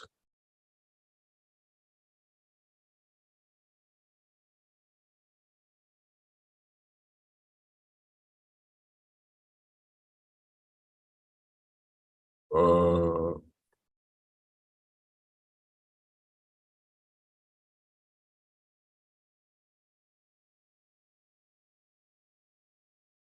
there we go. Slideshow. Can everyone see my screen now? Oh yeah, great. Hello everyone. Welcome to the RISE information session. One second, Ikenna. So sorry. It shows that it's still loading. Oh, it's still loading. Okay. I'm just gonna wait. Okay. Sounds good. Screen sharing is paused. Let me stop sharing and share again.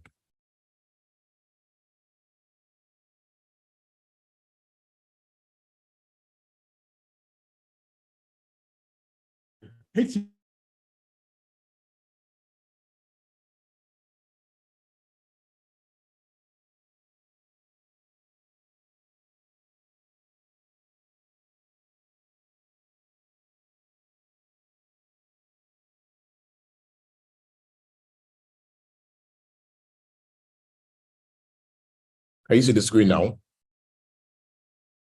Yes, we can. Okay, then I'm going to go on slideshow.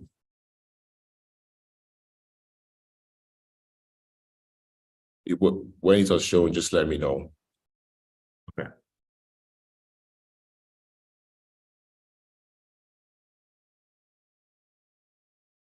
Resume share.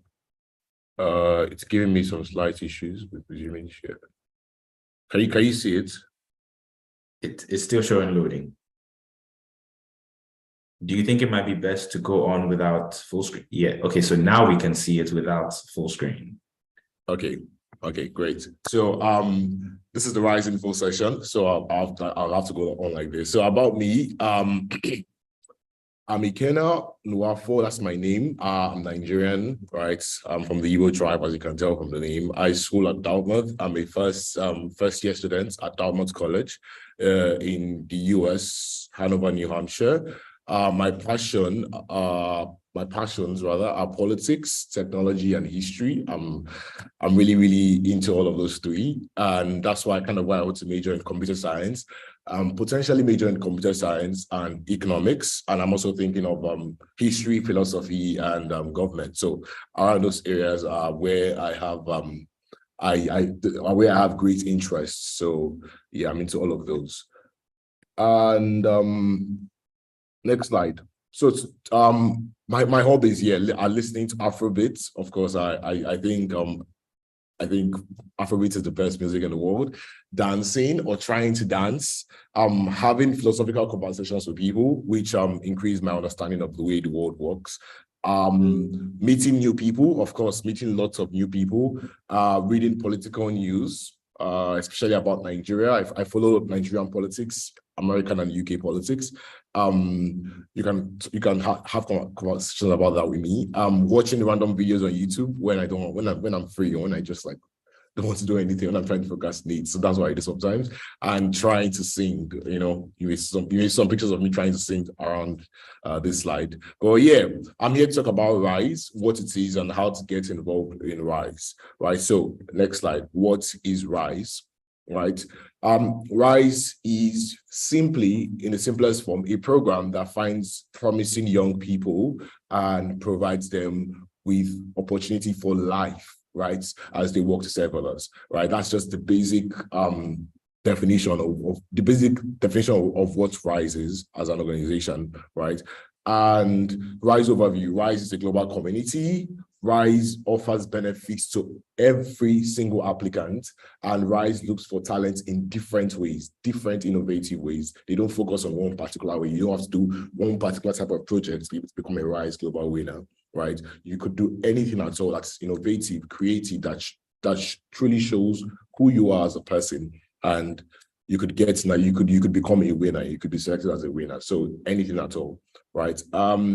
What does RISE offer, right? What do you gain what do you gain being an applicant, a finalist, or even ultimately a winner of the RISE Global scholarship, right? So the global community is one of the first important things that you gain even applying to Rise. Rise has a great global community, right? So networks play a critical role in shaping how people live their lives, right? For example, I would say, for me personally, being a Rise Global winner for the last 1 year, right? I'm a 2022 Rise Global winner. So for the last 1 year has been a life-changing experience. You know, being able to meet lots of various talented, curious-minded people who are ambitious, people who ask questions, who want to have philosophical conversations and discussions, who want to talk about the importance in stimulating, engaging conversations, and, you know, being able to learn from them has been a great experience. In fact, at this point, the Rise Global community is a large part of my life, right? You know, being able to converse with them and have our chats and our talks, you know, even if it's physically or virtually, you know, meetups and all of those things. So having this brilliant global community, right, being part of it, right, is a great opportunity, which is one thing I think should convince you to apply to Rise or to look into it, right? And the global community, right, consists of, you know, 1,500 finalists from 170 plus countries. Imagine, you know, 170 plus countries from around the world, right? People from imagine such diversity, right? And so far, because Rise has had has two cohorts, right? And hopefully by the end of next week, right, we would have 300 global winners, right? Because 100 plus new global winners will be joining us, and I'm excited to be able to meet. You know, I told you I love meeting new people. It's a hobby for me, so I'm excited to be able to meet new people, new faces, you know, new winners, and be able to have conversations and discussions and interactions with these people. You know, so hopefully by the end of next week we'll have 300 global winners in total and 100 new winners. You know, 100 new faces. So far our 200 global winners are from 69 countries around the world. And the 2022 cohort, which is my cohort, 500 finalists, Rise always has, in the application process, Rise always gets 500 finalists from all the applications. And out of those finalists, only 100 winners are selected. So from my cohort, which was the 2022 cohort, there were 500 finalists from 89 countries, and 100 global winners were selected from those finalists from 47 countries, and 30 languages were spoken, right? So Rise applicants benefits, right? What do you benefit applying to Rise? Not even being a finalist yet, but just being an applicant, just making that one step to apply to Rise. What do you benefit, right? Everyone who applies joins the global community, which I cannot stress the importance of, right? The importance of the Rise global community in my life, even just as a winner, even, yeah, you know, it's a huge part of my life, right? And it's a great network to use, right? To find opportunities, even with college information, knowledge amongst your other peers who are also doing the same thing as you, right? I found that really helpful. And you can also participate in the Rise Discord, which is where everybody is, right? Every single applicant joins, right? So there you can meet lots of people, and you experience the project-based learning and human-centered design approaches for social impact, right? And you learn about opportunities from Rise partners. Rise has lots of partners, seen as they try to find the most brilliant minds from around the world, right? They try to extend their networks around the world to be able to get, to be able to spread the message about Rise to lots of people. So being able to participate, being able to get opportunities from their partners is a really great benefit from Rise, even just as an applicant. Right. So if you apply to Rise, you become a finalist, and God willing, you become a winner, right? By the grace of whatever you believe in, you become a winner, right? And by the grace of your hard work, you become a winner, right? What are the benefits, right, of being a winner, right? What do you benefit, right? So Rise winners attend the Rise Presidential Summit, right, with other Rise Global winners from their cohorts. I just did mine. It's usually in the summer of the year after you were declared a winner, right? So I was declared a winner last year, September, around this time. Actually, I just marked my anniversary as a Rise winner, right? Which was yesterday, right? Yesterday was exactly yesterday, 12 p.m. right? That was when the results were released last year. So I just marked my anniversary. So yes, so around the fall, around the summer of the year after you were announced the winner, right? You have your residential summit, which could be for 3 weeks, right? 3 weeks at a location decided by the RISE team, right? Rotated annually, right? You would be with your cohort, your fellow cohort members, and you guys get to learn, have sessions, network, meet people, and get to bond, because RISE is for life. Like I mentioned, RISE is for life. You get to know these people, these brilliant minds for life, right? So also, an opportunity, you get the opportunity to apply for a 4-year post-secondary need-based education scholarship, right? Need-based scholarships to university, basically, to whatever you want to do after your secondary school, right? After your high school, right?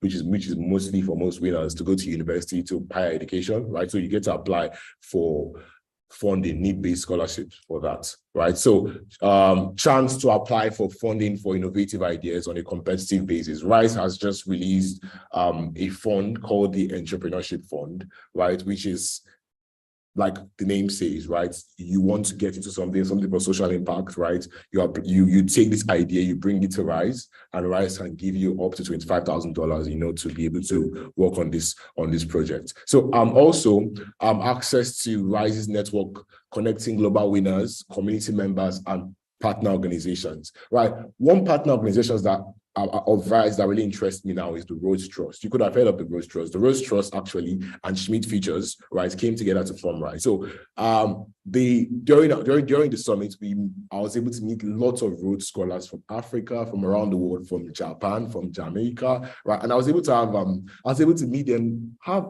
very, I like having, you can tell, I like having conversations with people. I like talking a lot, right? So have very engaging, stimulating conversations with these people, and be able to relate with them, and ask questions like, oh, how did you get to where you are, and get some life lessons or some key learnings, I'll say, from them, right? So it really is important to be able to have this network of Rhodes scholars, RISE global winners, partner organizations, brilliant people from around the world through RISE, right? And RISE winners also receive startup technology packages such as laptops, tablets, right? Winners get there's funding. All winners are eligible for RISE technology packages, right? Which to get like a laptop or something that would assist you in your educational endeavors, right? So next slide. So the RISE Residential Summit, like I've mentioned, which is a benefit for RISE winners, right? So all RISE global winners receive an invitation to attend a fully funded residential summit wherever in the world, wherever the RISE team, decides it is. We know it's, like I mentioned before, it is rotated, right, around places in the world. So during the summit, our cohorts work together in person to find solutions for society's most pressing problems. This comes in the form of capstone project. I'll talk about that later, right? The RISE cohorts convened in Cape Town. That was the first ever cohort, which Olajoyegbe could talk more about, right? South Africa, and then United Kingdom, which is my cohort, right? And I will talk more about that briefly, right? So spanning both in London and Oxford, where they built community learned from experts and completed capstone projects. Like I mentioned, capstone project. What are those, right? So now this were some of my personal highlights from the RISE Residential Summit 2023 at London and Oxford, right? So there was a session held by Matthew Clifford, right, an entrepreneur who founded Entrepreneurship First. I think that's Entrepreneurship First, right, which is a venture capital that controls about $10 billion, right, in different around different startups, right, around different tech companies. So he came and he gave a talk. In fact, he had a workshop with us on how to be a founder, which I found really compelling and really appealing and really important for me as someone who's potentially wants to be a founder in the future, and also as a founder of a non-profit endeavor, which I may talk about later, right? So also panel discussion with Yalda Hakim, who was, up until the day she resigned some time ago, who was the former CNN lead journalist, right?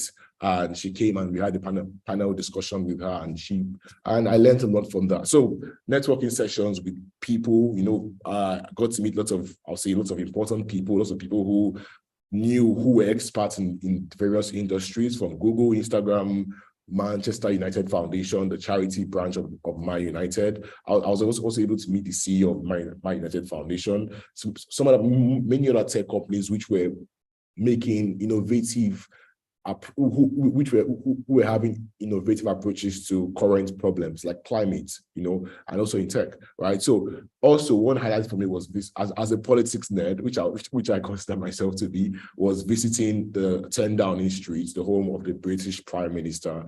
I was bummed that we weren't able to meet him, but hopefully, we were able to meet the Minister for Science and AI in the UK, and we had lunch with him, and it was I won't say it was on my bucket list, because it was not my bucket list. I did not expect something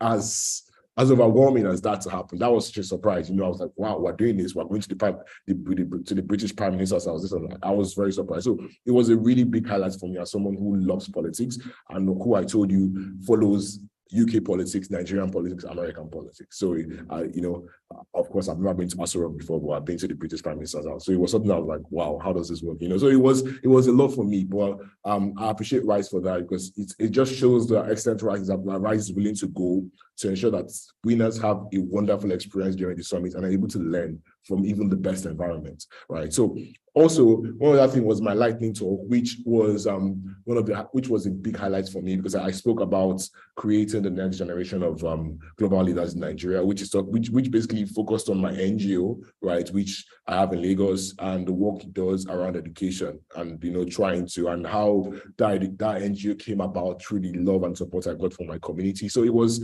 a talk about that and what my aims are for the future through this NGO in Nigeria with my friends, right? And that was one highlight for me. Also, visiting the Francis Crick's Institute in London, which was where gene editing, not where, but which is a hub for gene editing, right?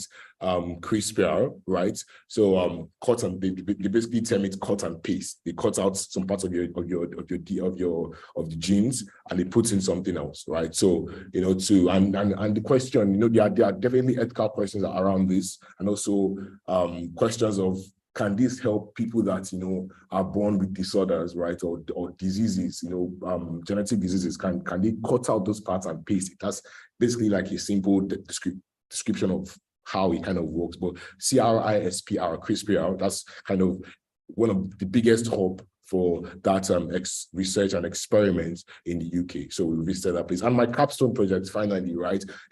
Rice mentioned that during the summit, winners come together to try to, work on pressing issues, right? So we were divided into groups of 3, 4, and, we tried to work together. And eventually, after running through different ideas, cybersecurity, cybercrimes, education, biomedical engineering, we came out, we finalized on the idea of education, right? And we looked at something, we looked at an app that kind of focuses on time management, right? Productivity, right? And we looked at, when people are trying to load some web pages or some apps, especially Gmail is notorious for that, right? I would say, right? There's this time that it loads, right? It's wasted, that it takes loading. It takes like 10 seconds, right, loading. Why don't we use that time productively, right? Why don't we use that time to allow people to learn something new, right? Which could be, if you want to learn French, or you want to learn Spanish, or you want to learn something about Kenya, or some fun fact about some place you are going to next week, or something. So anything at all. We created this app called Meantime, and just like the name says, Meantime, while you're doing something else, it's helping you to learn something. While you're waiting for a website to load, which many websites kind of, spend some time, especially Gmail. I like using Gmail because it's notorious for that. So you learn something within that short space of time, that 5, 3, 4 seconds, 2 seconds, right? You learn something new. You don't waste time. You're using your time productively. So that's also a basic description of how the app works. But there are some other broader details. But just moving on. Also, okay, other rights activities. Rise African Union, right, which is another large aspect of my life, right, as a Rise Global winner, right. It's basically a space for African, right, winners to come together, right, to be able to discuss, have conversations, a safe space for them to be able to work together to not just tackle problems around their communities in Africa, right, but also find solutions, talk about, have conversations around these topics and be able to express their views. And also kind of like a community, not a closed-off community, an open community, but for African winners of African descent, or winners who are in fact African, or supporters to also, you know, come together and celebrate African values, right? There are lots of different aims for different reasons why the African Union was established, and the African Union was founded by one of the founders, actually Olajoyegbe was actually one of the founders of the African Union, right? So I work under him. He was going to coordinate most things that happen, right? So that, and during the summit we had union sponsored days, right, where it was basically focused, where those days were basically focused on what the union did, right? We had lunches together, dinners together, and I told you, the Rise Summit is to ensure that winners get to bond, because this is a lifetime, for life opportunity. I get to know these people for life, so we get to bond, we get to know each other better. We had lunches, dinners with people, with facilitators, some guests, right, around London. It was the first time I tried Jamaican food, and it was nice. Also Ethiopian food, right? So it was really nice. We also had discussions and brainstorming meetings, you know, to see how, you know, the Rise African Union could go forward, right? How we could put our efforts as year two winners, you know, to ensure that the Rise African Union continues to thrive and grow and flourish. And cultural performances, as you can see that with the picture on the screen right there, me wearing my Igbo traditional attire, and, you know, I was singing some song. I can't remember, but I was singing, you know, so I was trying to sing. I told you I like to sing sometimes, so I was trying to sing. And that's also members of the Rise African Union performing some dance, you know, Africans, the same, we know they carry last. So that's them here, you know, they were performing some dance. So Rise also, a Rise Circle, and part of this, the Rise Global Politics Circle, is a space for winners who are passionate about discussing and learning from each other, right, about recent trends in global politics. We had debates, which were very interesting and fun, fun ways to have fun and hang out with people. We visited historical sites like the Oxford Union, the place where Malcolm X had one of his speeches in the UK. We visited, I think it's one of the oldest prisons in the UK, right? That was somewhere around Oxford, right? And we had a tour around that place. So these were some of the things that helped us to, you know, look at, to be engaged in this Rise Global Politics Circle better.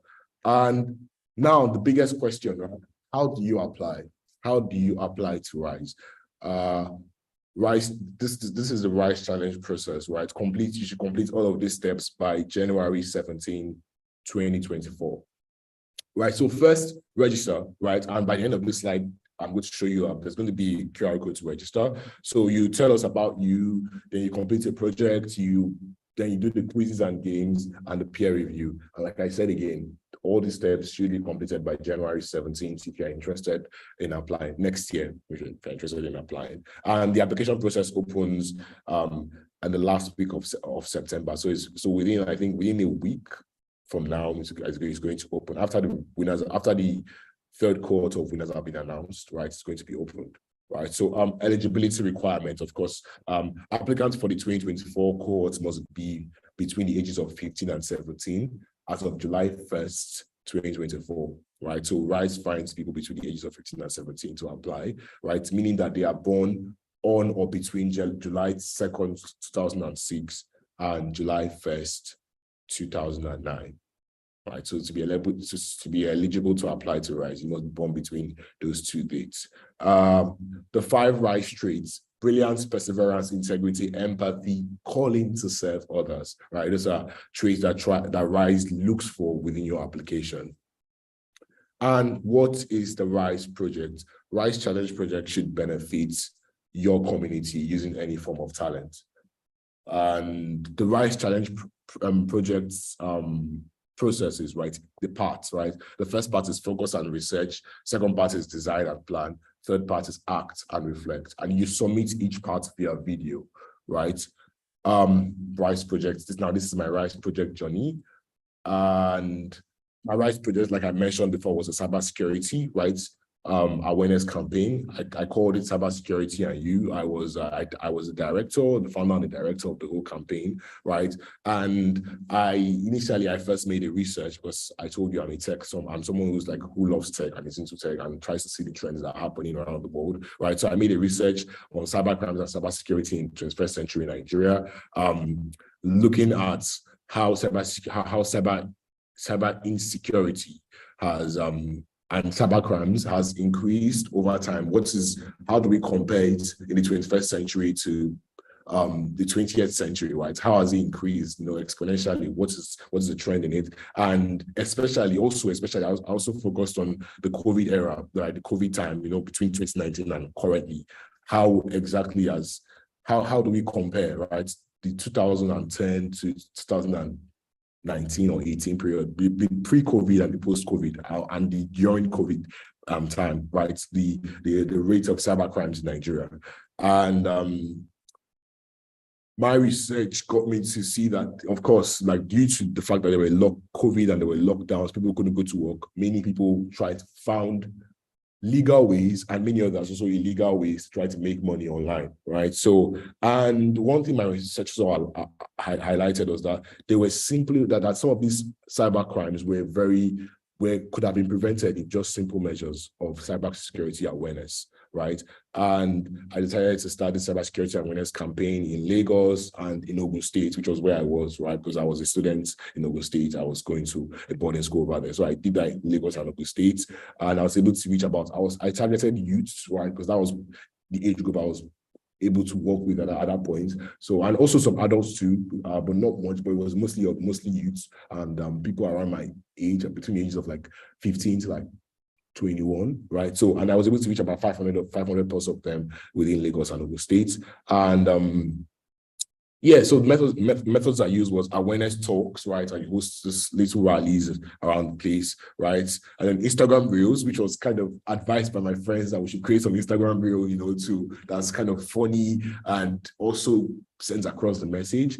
I did it and I went around campus and it was funny. So posters to put around the place, right? I really don't have many pictures of my project here because it's a new laptop, but I would have liked to have shown them, right? So Ikenna, just a quick note, you have about 3 to 5 minutes left. Oh, no problem. So focus and research, right, is the first step.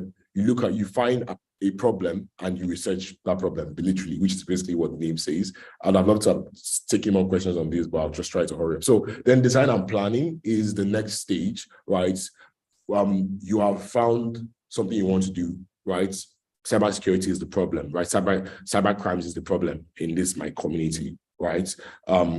What exactly, how do I understand the problem better? That's what you do the research. Then now design. Now, when you have done your research, you can know what you want to tackle, what exactly within that problem you want to tackle, right? Because the problem is kind of can be very large. Cybercrime is a lot of aspects to it, right? Now you have made your research on the particular part. Now you need to know what to design and how to plan to be able to, because how to plan the steps to implementing that design, because of course you have a limited timeline to do the RISE project, and then acting and reflect. When you're done planning, it's time to act, right? It's time to do what you have planned, right? It's time to do the campaigns. It's time to do, for me, right? I'm talking about me. It's time to do the skits, to meet people, to have conversations, to do the interviews, right? Then when you're done with that, then you reflect, you look through everything and say, okay, has this achieved the goal of what I wanted it to achieve? Or this whole campaign, has it really touched people's life? Have you really done what I wanted it to do, right? And that's basically reflection. Then maybe you submit your work. Then further steps, RISE finalists, up to 500 finalists advance to finalist days where they demonstrate their motivations, problem-solving abilities, and teamwork skills in an innovative interview format, like I mentioned. The RISE only selects 500 finalists who go on to do the finalist days and interview and teamwork things, which RISE also assesses them on, right? The RISE Global winners, up to 100 winners are chosen and provided the opportunity as they work to serve others for life, right? Application timeline, July 1st, registration opens, September 28th, application available. That's going to be, is that Monday? Upper week. I'm sorry, my sense of time is messed up. But yeah, September 28th, right, which is I think next week. January 17th is going to be the application deadline, like I've mentioned. April is going to be the finalist interviews, and then July to August selection is going to, they're going to select the winners, right? And then September again, they're going to give out the awards. You know, that's basically timeline every year. That's basically rough timeline every year where winners are selected, right? And yeah, that's all from me about the Rise Global Challenge and the Rise Global Challenge and Scholarship, and being a finalist, an applicant, and a winner, the benefits of all of those.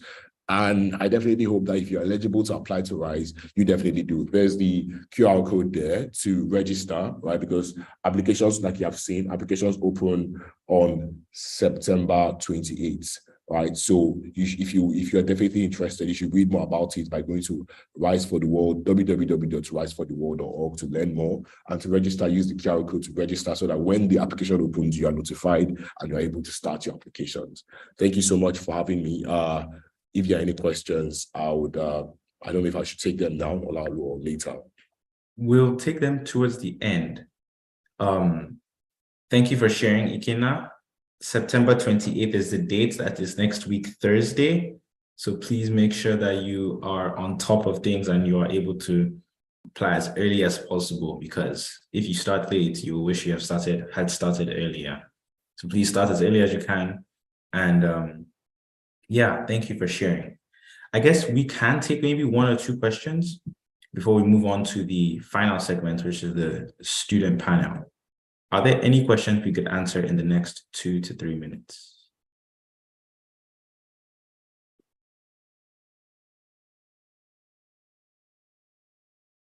Oh, I have a question here about whether Rise is for a specific school. No. Rise is not tied to a specific school. Ikenna, do you want to speak more about like who is eligible to? Okay, Rise is not tied to a specific school, like Olajoyegbe said. Olajoyegbe also has, I'll say, more experience at Rise than Olajoyegbe is a year one winner. He has been here for 2 years, but Rise is not tied to a specific school, not tied to a specific country or any sort of people. They just want people to apply, brilliant minds, look for the 5 Rise traits in those people, like I've mentioned, right?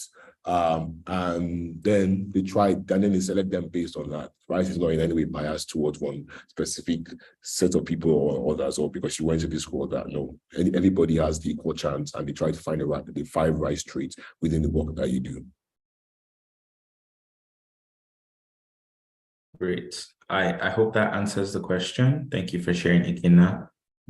As Ikenna has mentioned, it's really for anybody who is interested in making an impact in the community that they've lived in, or a community that they will be a part of, or just really anywhere in the world that they feel they can make an impact using their interests, skills, talents, desires, and abilities. Yes. Any other questions?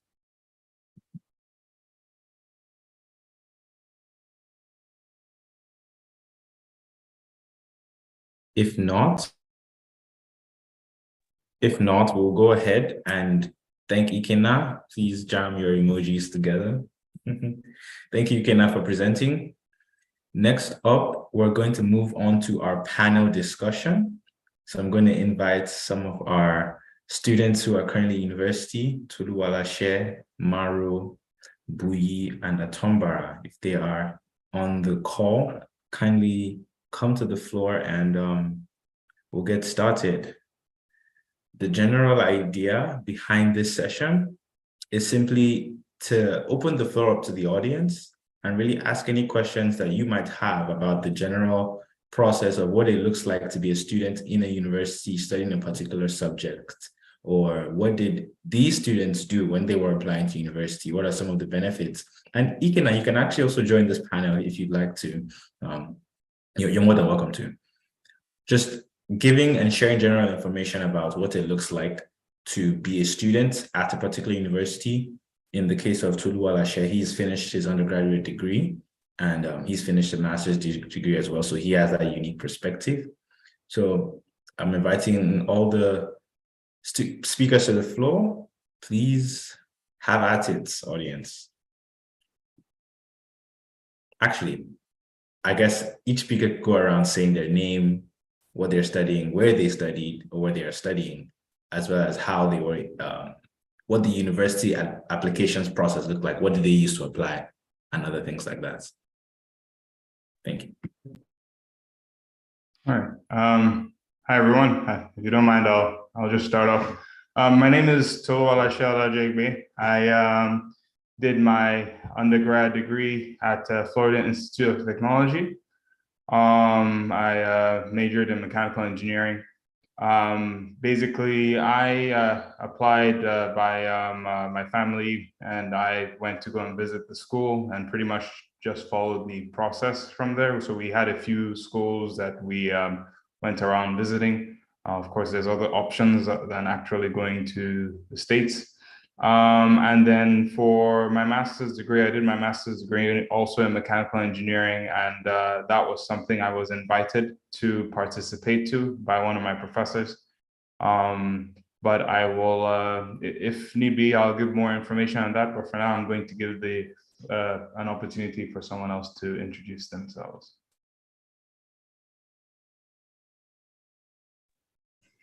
Okay, I can go next. So my name is Erivona. I am in my third year of a computing science degree at the University of Alberta in Canada. And I used my Ontario Secondary School diploma, which I obtained from Maple Canadian College in Lagos, Nigeria, actually, to apply to university. So I'm ready to answer any questions you guys might have. Okay, hello. Hi everybody, my name is Buyi. I'm a third year biomedical sciences major at Rochester Institute of Technology in New York, US. I applied using my SAT scores and my IGCSE scores technically, but I also did complete my OSSD and ended up using that as an additional supplement, but my actual things I submitted with my application were my SAT scores and my IGCSE scores as well.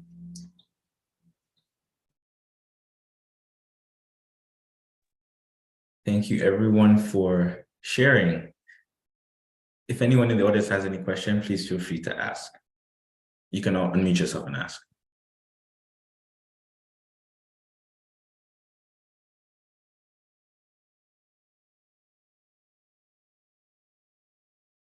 I guess my first question to the speakers is, what would you say was one of the more challenging aspects of applying to university when you were applying, if you can recall, and what would be your advice on making that less challenging today?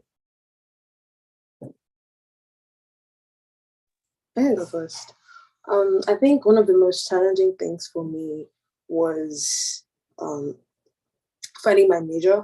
So I knew what I wanted to do to some degree, and it took a while because a lot of colleges do not offer my major, or they offer it in like some form of concentration, but I didn't want to just concentrate, I wanted to major in it.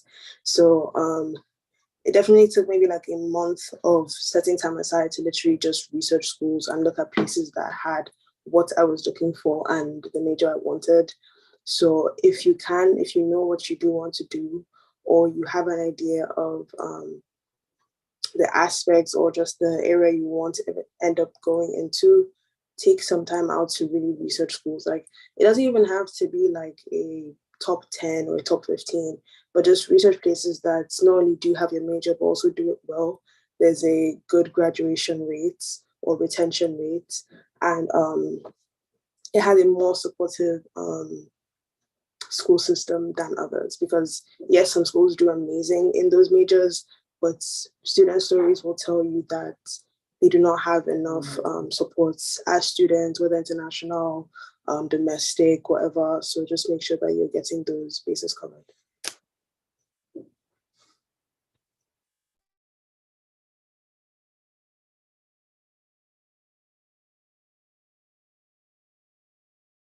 Hi. I'll also give my own 2 cents, but I think after I answer this question, we go through. I have a question for the audience moving forward, but for me, the most challenging thing with applying for my bachelor's degree was really just all the international paperwork. I think that's the most difficult thing. I think once there are various schools that if you have your own personal funding, really your major hurdle is the academics. So just what kind of GPA do you have? What do you have to showcase that you're eligible to participate in that school? Now, what usually gets more difficult is if you are looking for scholarships, then it gets a lot more competitive. So then it's not just the international paperwork that I found that was more difficult, is when I was trying to maybe get certain scholarships, it was just kind of to showcase my abilities and why maybe I deserved that scholarship. So it can get more into that later, but at least for bachelor's degree, I think it was just trying to get all the paperwork situated and then trying to integrate into a different culture. So that's really that.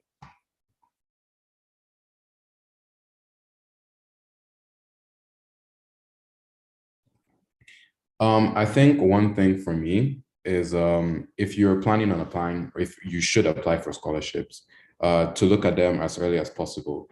Because something that happened to me was I didn't know the deadlines for some of the undergraduate scholarships, which meant that I missed the opportunity. And most of them are for people coming into university for the first time. So I would say go online, check your school's calendar, just so you have an idea of when everything is, so you don't miss any opportunity. It's probably something you could get. Yeah, you always wish that you had started earlier once you get into the flow of things. Tolu, you said you had a question. So yeah, I have a question for the audience, and this is just more to get an idea, so we can share a little bit more information.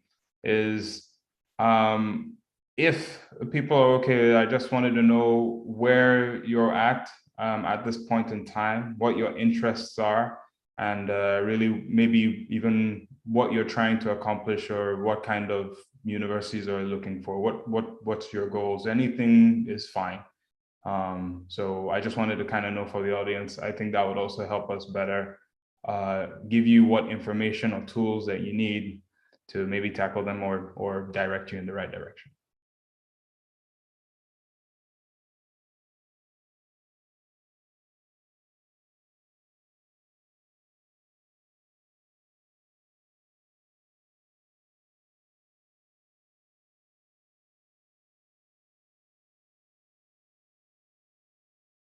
I saw someone raise their hand. I think it was, forgive me if I'm saying it incorrect. Is it Bonaventure?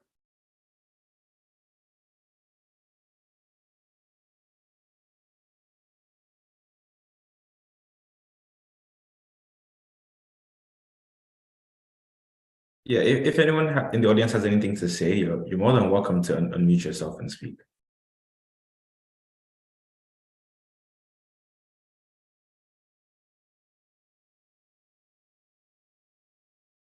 I guess we can give them a minute to think. But Atonbara, would you like to speak a bit more about who you are, where you're studying, and how you were able to apply to university? Hi everyone. Sorry I'm late. My name is Atonbara and I am a sophomore at the University of Massachusetts at Amherst, and I am studying computer science. So when I was applying to schools, I was going to school in Nigeria and I was doing a program called the IB program, which took a lot of my time. So my strategy for applying, also because I didn't know whether I wanted to come to the United States or go to the UK, was to maximize my academics as much as I could and kind of rely on the extracurricular activities I did during the IB program to carry me through the extracurricular section of US applications. So I actually retook the SAT 3 times until I got above a 1500. And I kind of just tried to get the highest IB score I could. And then for extracurriculars, I did a few CS projects with my friends and started a company which was very close to what Olaolu is actually doing now. So we created an Instagram page to kind of make people aware about about extracurriculars they could do, internships they could apply to that would help them get into schools based on their interests. Then also ran a few seminars on applying to college, getting into college, and the college experience. And then in terms of scholarships, sadly, I feel like when I was applying to schools, I was more focused on getting into higher ranked schools than getting scholarships. What I will say is that UMass did give me an academic scholarship, and then over time through the scholarship portal, they send opportunities that are available to both international students, computer science students, sophomores in general. So one thing I would say that I almost did is don't rule out a school because you think they won't give you money because you're an international student, because you might get here and finish the first year and realize that there are a lot more scholarships when you actually go to the school. I saw someone ask a question about the personal essay. So I will answer that, and I'll let anyone else on the panel who wants to answer just add to what I say. I will say that especially for America, it's very important for you to have to talk about your personal experiences more than maybe what you have accomplished academically. Like they want to see that, except from all your academics and extracurriculars, that you are a real human being with real experiences that you've learned from. So what I will say is start early. Honestly, that's the first thing. Like you have to brainstorm ideas, and then there will be many iterations of your essay. You might get to a point where you want to start all over again, and then different schools have different supplements. There are websites that will give you the supplements before even Common App opens. I would say you have to look for all of those. And so, yes, I would say just start writing early. And one thing I will say that has helped me, especially while I was writing for scholarships, because I personally know I am not the strongest writer out there. So I kind of write the first iteration of the essay, do as much as I can. And then I either there are online services where people's goals are literally to help people who are not as strong in writing write better for the Common App essay. And then also ChatGPT. I know it will help you, like, because for me, it's like I always have a story, but it's very hard for me to make it sound as good as I want to. So sometimes I just put my essay in there and it kind of helps me, give me ideas. I'm not saying copy the whole essay, like don't do that, but it will give you more ideas on how to make your essay better. So yeah.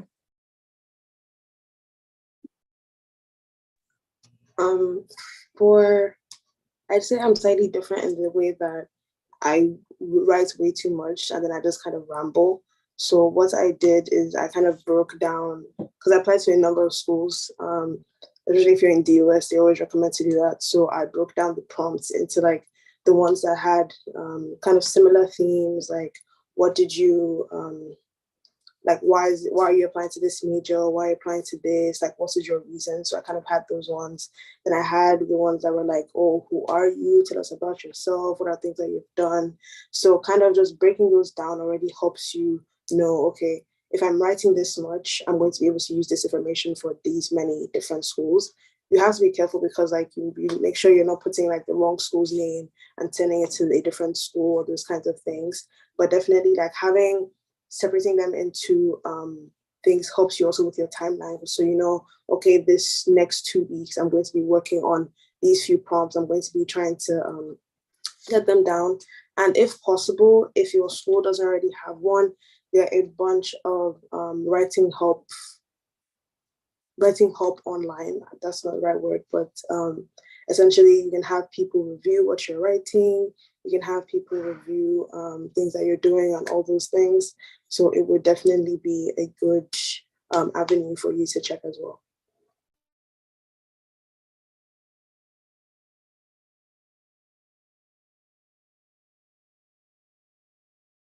I just wanted to say one more thing about scholarships. Also for people who do not enjoy writing as much, there are lots of scholarships that come in different forms, such as video form. I know there is one for women in STEM, which is like a full 4-year tuition on board degree. I've forgotten the name of it. If I can find it, I'll put it in the chat. But basically, you make a video on a topic in STEM you find interesting, and they pick one person every year based on the most informative or well-edited video. So yes, I will send that in the chat.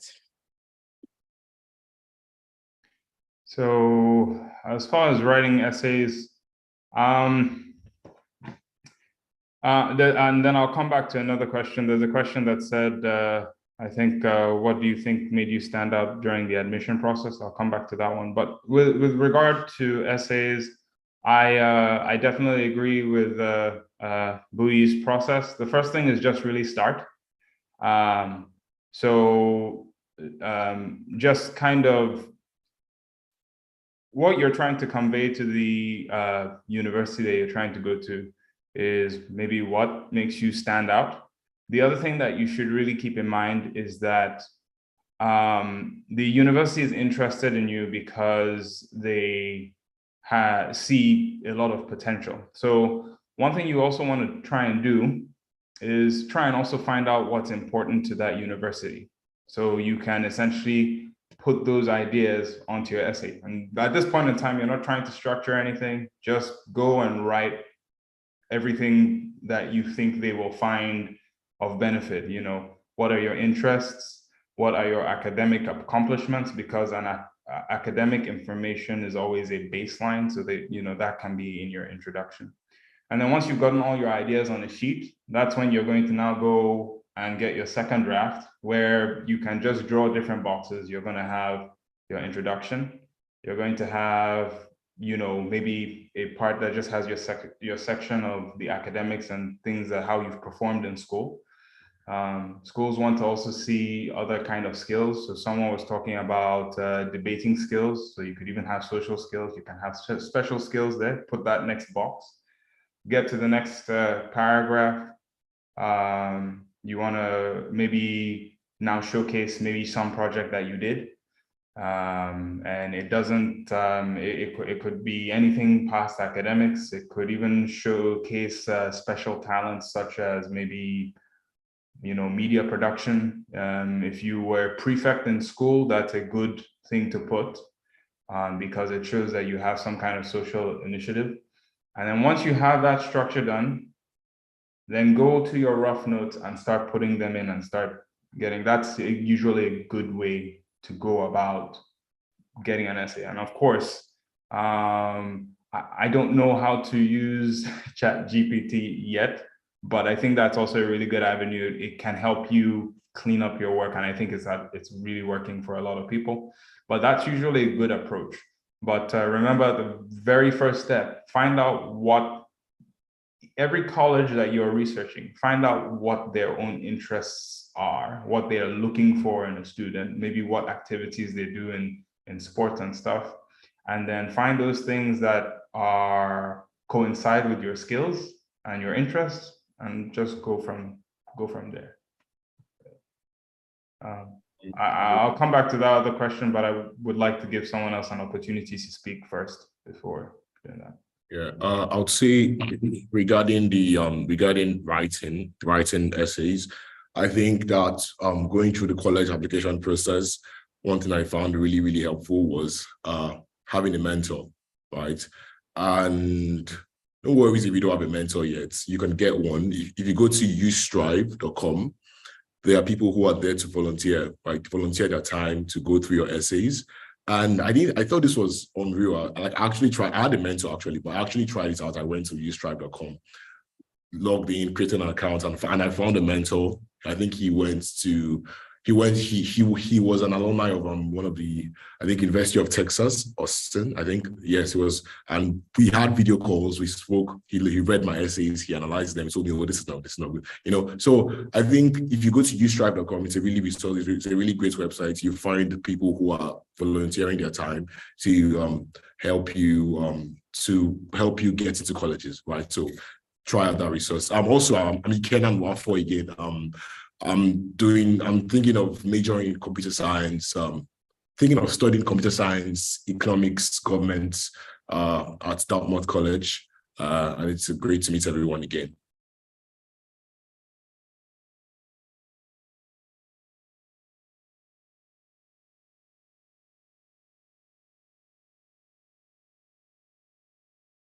Would you want to go back to the question you had about what made you stand out, I believe?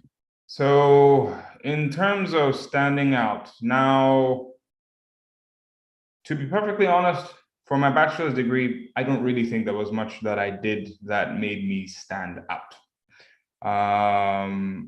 Though I would maybe say for sure, a good example would be Owo-Odusi project with the basically looking on how to be more efficient using exhaust gases from that. So that kind of project would definitely make you stand out.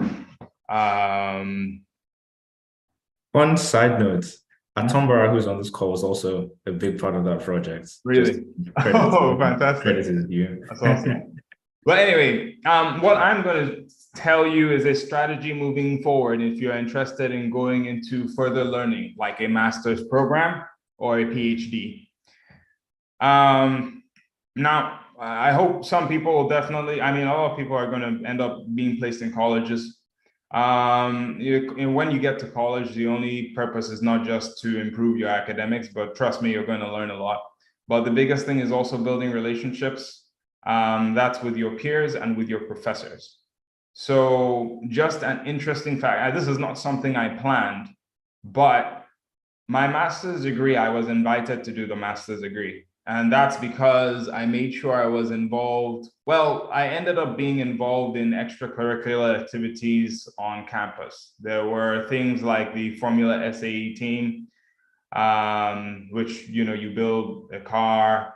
I helped some professors with some research, and really the master's degree, what made me stand out is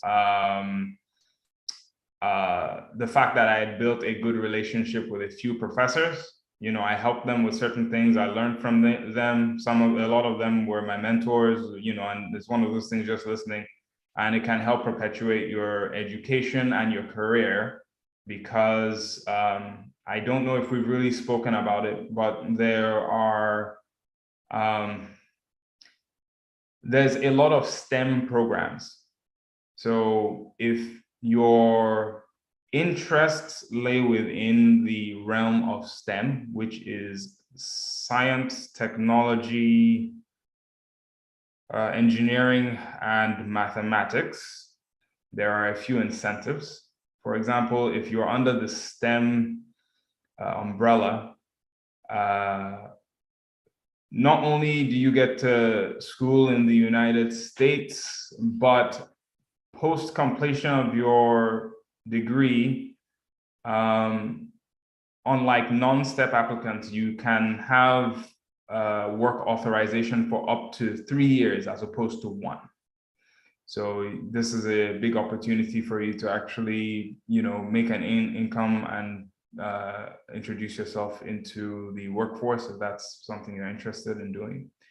But back to basically being able to actually apply for certain degrees and higher learning with masters. Really, if you are involved on campus, if you if you're not just doing just your usual academics, if you showcase your interests, things that you're passionate about, show that to your professors. Usually a lot of times you have them approach you and say, hey, are you interested in doing a master's with me? Because one thing that schools do look for is they're looking for research students. So that is something that I would definitely advocate that you look into, and once you get in, you pursue. So.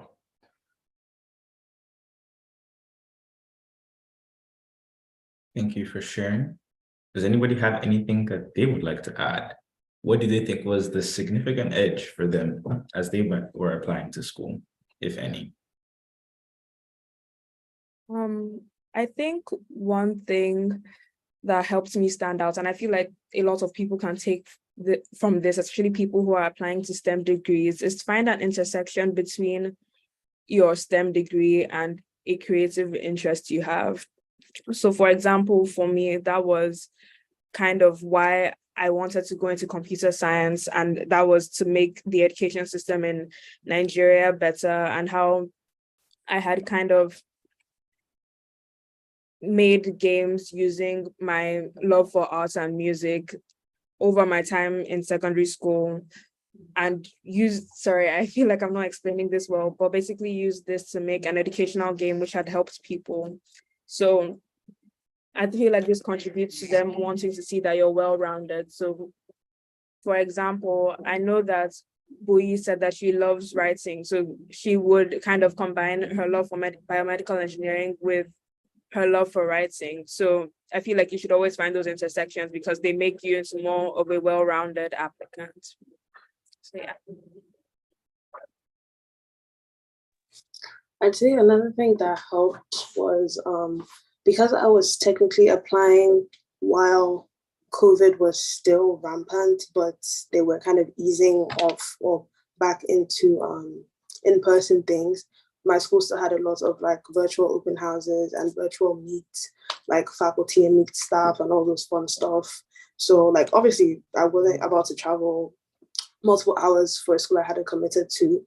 But when I was able to, I would attend those open houses. I would ask questions. I would, like if I get there early, I would introduce myself, those kinds of things. Sometimes I didn't because I really didn't want to, but like when I felt like, oh, this is actually something I would be interested in, or would really love to get into this place, those were the kinds of things I did. And like in undergrad, especially if there are lots of applicants, it may not like be such an outstanding thing, but I promise you, it gives you some sort of edge because somebody's going to remember you at some point. They'll be like, oh, I remember this person from this open house meet, or I remember this person from this open house thing. And as you continue like in college and as you continue to apply to like other degrees, it gets more important that one person in a room knows you and remembers your name.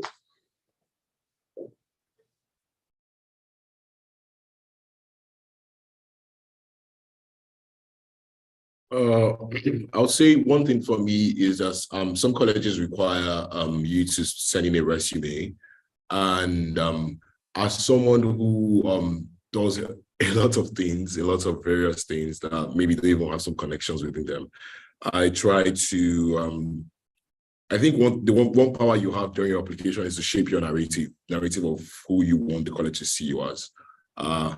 I'm someone that's into tech, into leadership, right? Into lots of different things, like I said, lots of different things, right? So what narrative do I want this person who is seated at the other side, trying to analyze who I am, to see of me, right? So these are the kind of things that I'll just say generally you shape through your essays and your resume, and let them connect. I think that's one thing. Let them connect. Let them see that this person, let who you are, let it flow, like let it connect. Let not be that, how would I put it? He does, of course, there should be a diverse set of things, but still let it flow. Let not be that I just jumping from one thing to another. I don't know if that's the best way to put it, but I think that let it connect to that. Ikenna is this person who likes leadership and likes this and likes that. And then within your application, you put in those things and you show how you have grown in those things, not that you're just jumping around different things. So I think that power that you have to shape your narrative is really, really key. And also something I would like to say, I think, before head out because there's an event right happening right now. So sorry, but like is the SAT, right? I think an advisor that Olaolu invited at the start of this meeting said if it's advisable not to send in the SAT if you're applying to rich schools. Rich schools are like the really hard schools to get into if they are not super great, right?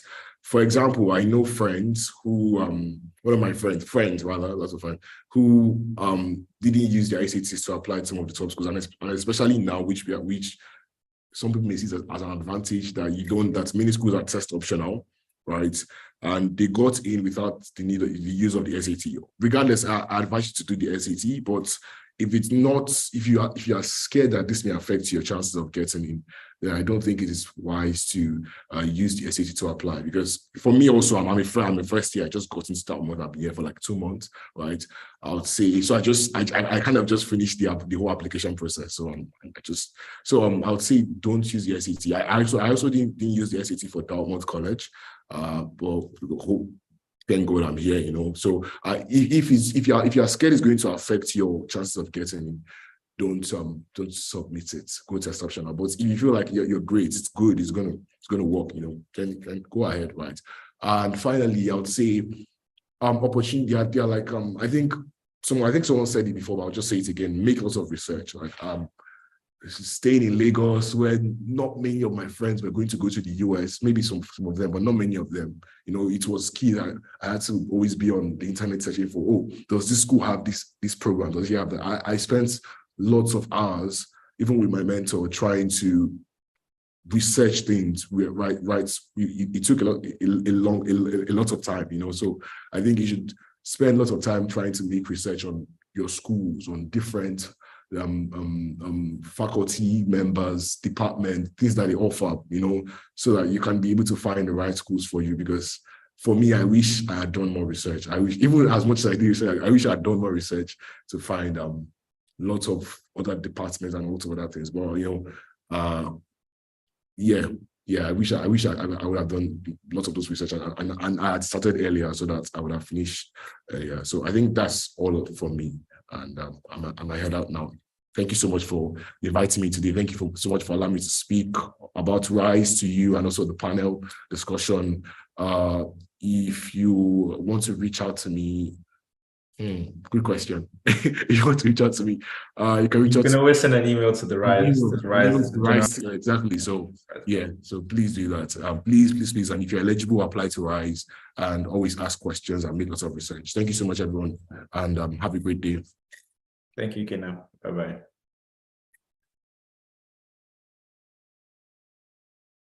A question that I have for the panel is, looking back, what is one thing you do differently today that is in your whole application process?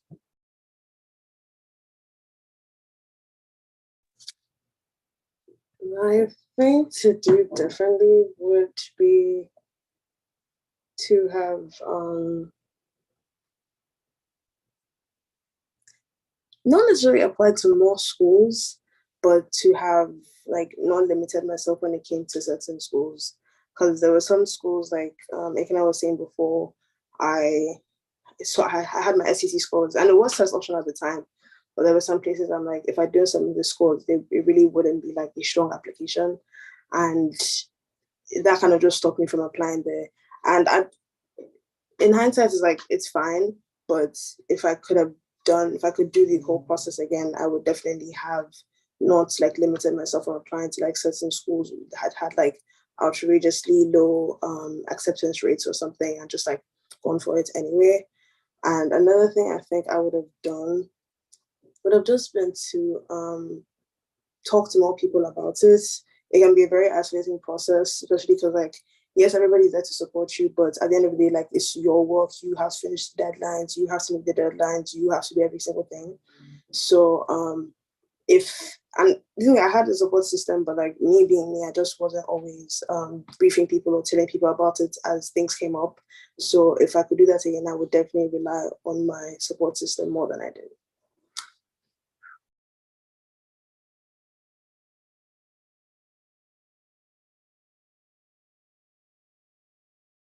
I feel like for me, what I would have done differently was to start my essays earlier. I feel like it was such an intimidating task that I kept on pushing it down to the last second. So I wouldn't do that again. And then also just going after what Buyi said, just applying to more schools that I maybe did not think then I could get into.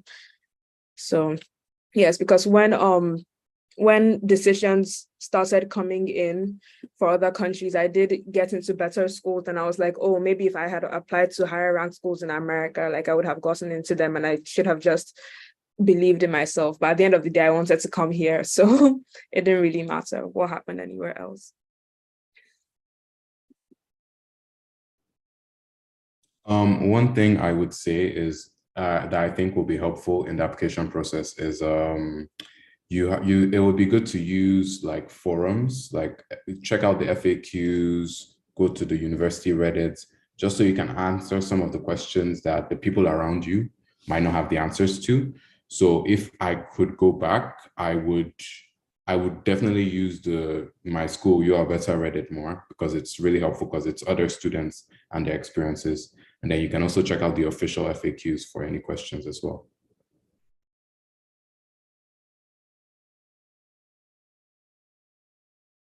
We're a bit short on time here, but one question I do want to really ask you guys now, maybe we can start from Tolu since he didn't answer this particular question, is what has it been like in university? So how many classes do you take in an academic year or in a semester? How is your academic year divided?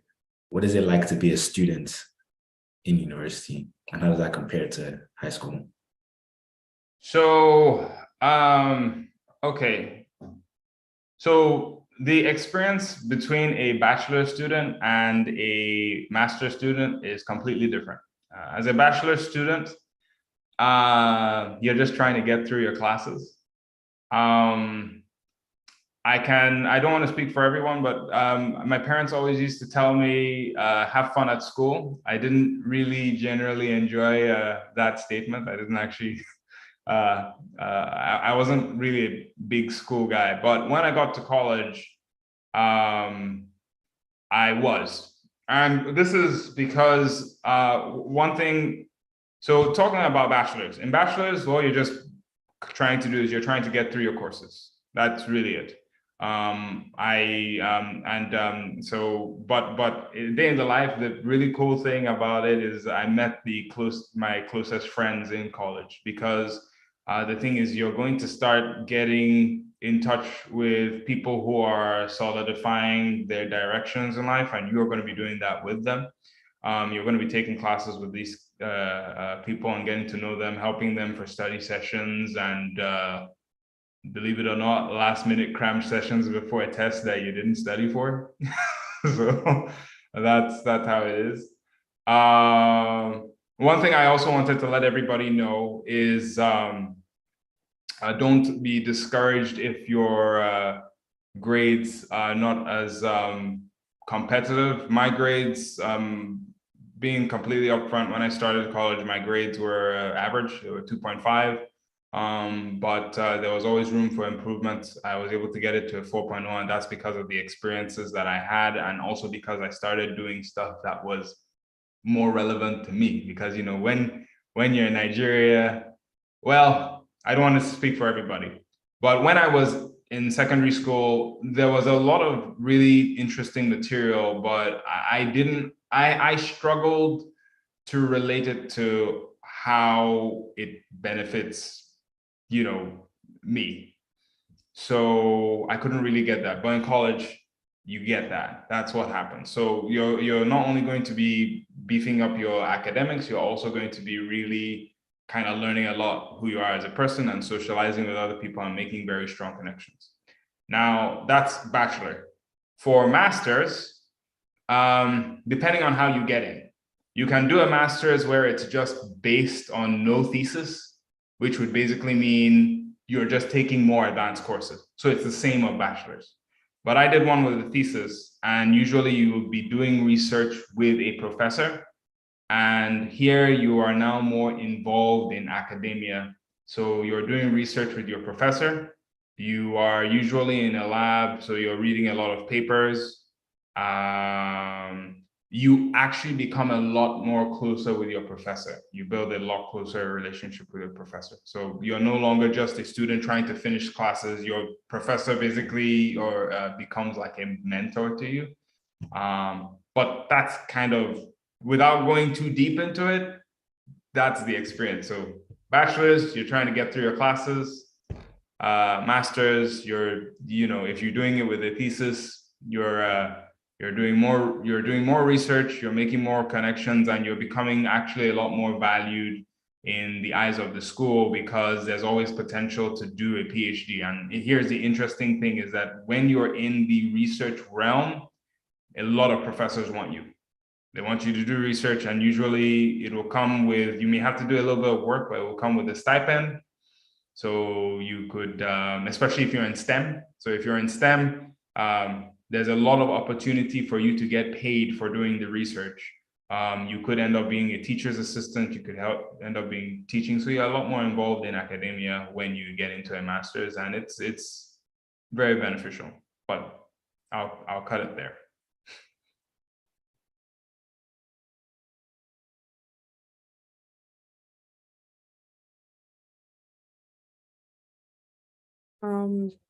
So for me, I feel like being in college is a very different experience from going to school in Nigeria, because I was in boarding school for most of my life. So you always had someone there to tell, even when I was at home, you always had someone there to tell you when to wake up, when to do this, when to do that. But in college, like I know everybody says it, but when you get here, it's a lot more of a shock. Like literally nobody's going to tell you to do anything. You have to make time for everything. And I feel like, especially because I have a job on campus and it's another coding job, so it takes a lot of my mental energy, and you don't have a set time to go to it. You have to make your own time to do your work.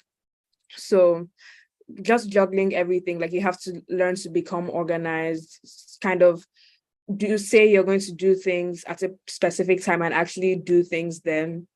And in terms of classes, like I'd say you're at the point where you know what is best for you. Like I feel like I've learned a lot over the last year. Like you don't have to go for every single lecture if you feel like you can study better by yourself, because at the end of the day, this is time you could spend doing something else. I'm not saying don't go for classes, but I'm saying you might not need to go for every single one if you feel like there is a better use of your time.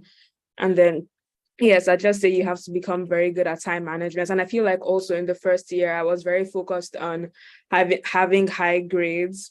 So I didn't really socialize a lot, and I was just in my room studying all the time. But I feel when people say like networking and making friends is a very important part of college, I feel like you shouldn't underestimate that. Like you should actually sometimes go out, make friends, find people who like similar things to you. Like I'm not saying you have to go out every single day, but you do need to make time for relaxing, make time for socializing. So yes. Yeah, I'd say going off what Atonbara said, like it's very real how things catch up with you. Like 3 years later, it's actually so insane, like how one of the biggest things that, because I'm a peer mentor on campus, so I basically help people that do not know how to schedule their time management, all those fun stuff. That's basically what I do. And my biggest thing to always tell them is you have to be real with your priorities. What comes first for you needs to come first for you, and you should always come first. Like a big thing I had to learn over the last few years has been how to say no. It's very, very easy, especially for people that went to school in Nigeria or just went to school and ended up being in lots of leadership positions, or ended up just being people that could always be relied on. It's very, very hard to say no, especially when you can always tie the opportunity back into something that will benefit you. And you're like, oh, I may be missing out on this if I don't do this. I promise you, you're not, and it will always come back around, and you will always be able to get that opportunity again. But you will not get that sleep, you will not get those hours back, you will not get that time back, and you'll be like, wow, I had fun, but I really could have been asleep. So it's just a very, very big thing for you to make sure that like you have your priorities down. You come first, your mental health comes first, yourself comes first. And for honestly, anybody that's going abroad, like I'm so heavy on your mental health comes first, because except you're maybe going to like Florida or California or somewhere where it rarely snows, seasonal depression is very, very real. It gets cold and you don't want to do anything. And if you're just the kind of person that just keeps saying yes and yes and yes and not taking care of yourself, it does start to reflect in things you do care about, like your grades, your connection with people, all those fun stuff. So like put yourself first and then start putting everything else in order. So if you're going to school on a sports scholarship and you know you're playing sports, put that next so that you're not falling in that. Make sure that you're still attending practices, you're keeping up with your regimens and your diets, then make sure your grades are going good. If you're there fully for your grades or for research, make sure that you're putting those first. You're attending your lab hours, you're meeting your professors, you're doing all those things that you need to do. But definitely make sure that you make time to just be a human being, to live, to do something for yourself, to get coffee with your friends, to meet with this person, to say hi to somebody in class. It's 4 years for you to make the most out of an experience that nobody else has. Like every single person's college experience is unique, and you don't want to leave knowing that, oh, there could have been something else that I tried, but I didn't make the time for that, or I just didn't know how to like venture into that. Just do it. Like just do it and make sure that at the end of the day, it is something that you feel content with. And even if you don't, make sure it's something that you've learned from. But yeah, that would be my own 2 cents. If I could just add to that, thank you for sharing, Buyi. Buyi made a very, very good point about research. Make sure you're attending your lab research hours. Research, as Tolu mentioned as well, is typically done at the graduate level. However, schools will provide opportunity for undergraduate students to perform research with a particular professor, and which I think has made my university experience very unique. So since the second semester of my college experience, that is January when I got to school, I have been doing academic research. I'm now in my 5th semester, so I've been doing it for quite some time. And the idea behind research is you approach a professor and they are working in a particular field. In my case, my professor was working in the mechanical and aeronautical engineering department, and he's trying to determine whether or not plants can grow in space environments. That's his broad goal. And we want to see, is it possible to run those experiments here on Earth? So in a very similar vein, my goal becomes a subset of his goal. Okay, because I study computer engineering, I want to design the test platform. So a system that can help this plant, our test plant, grow with like a water supply, pumps, temperature sensors, and then control the system to actually make sure the plant is growing. So you get these unique opportunities where outside your classes, you get to work on hands-on projects that make sense, that benefits you in a sense, as Tolu mentioned earlier. So you really get this unique blend of your learning material in class, which could then be applied to a specific use case. And yeah, that's something that I really look forward to now.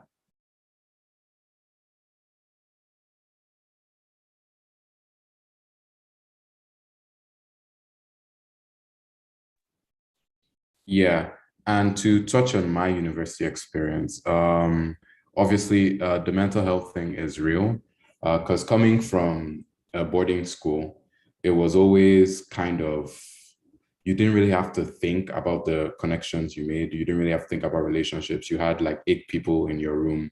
There were always people around you. But then when you come to university, especially I came during COVID, so I didn't even get a roommate, right? You have to be more intentional about who you connect with, about the relationships you form. So you might have to step outside of your comfort zone, but in the end, it will be useful when you need someone to study with and so on. So I would say that it's important you try, like you actually have to try. And then another thing is that I don't know if this is a common thing, but I know that at my school, your graduating GPA is the last 2 years. It's the GPA of the last 2 years. I don't know if it's common, but the idea being, don't be too hard on yourself. You're in a new country. University is very different from secondary school. So even if you were getting A's effortlessly, you would have to more or less double your effort, and it would still be difficult. So just prepare for the work, and even if you don't hit expectations, just put in your max effort and then know that you did your best. So don't be too hard on yourself. That's what I'd say. Yes. Points taken, points agreed. Thank you so much, everyone, for attending. Without any further delay, I want to thank everybody for coming out. This has been a very, very insightful session. I really benefited from just hearing other people speak about their university experiences, and I feel refreshed.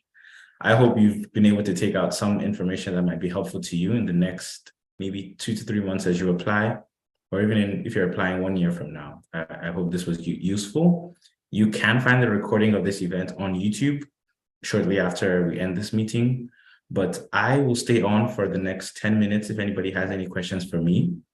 But with that said, thank you all for coming and enjoy the rest of your day. Thank you, Lalo. Bye, guys. Bye.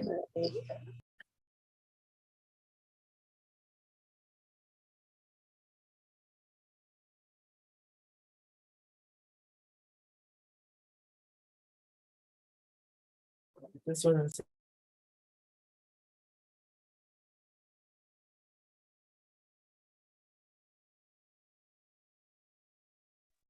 Hello, Laulu. On behalf of all of us, I just want to say thank you for your time and for giving us more information and more help on college applications. Yeah. Hey, thanks for coming. I hope you enjoyed it.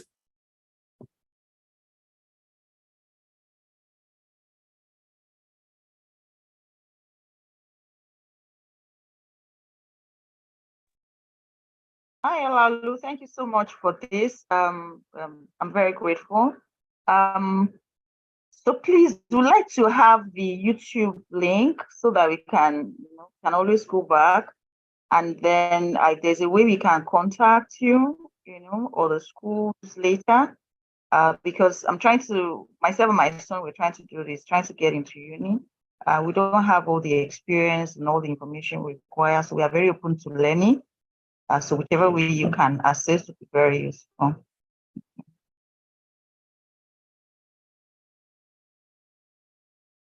Yes, definitely. Thank you for asking. I'm going to send you an address in the chat at Speaking to Nation 7046.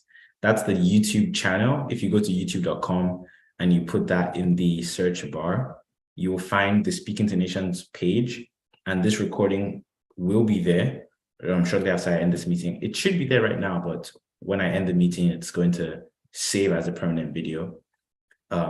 As for reaching out to me, I'll type my email in the chat, and you're more than welcome to reach out. I'll also give you the admissions email of Clarkson, and you're more than welcome to reach out to anybody on that team. Thank you. You're welcome.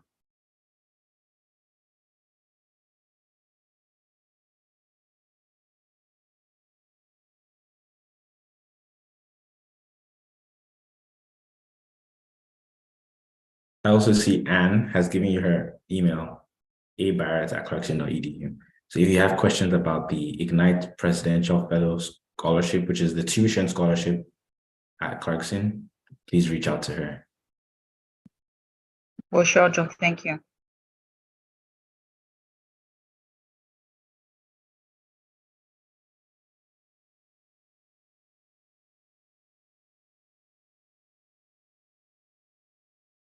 And it slipped my mind to mention this earlier, but an additional benefit of being an IPF, the Ignite Presidential Fellowship, is the fact that, like, as Anne mentioned, you get to arrive campus early. And one of the benefits of that is you start making social connections with people who can help you through those college years. So some of the friends that I made in my first years are still in my classes today because we were of the same major. And it's just nice seeing a familiar face, especially when you're new to a particular place. You have some support, some form of support whenever you're around campus and you just need someone to say hi.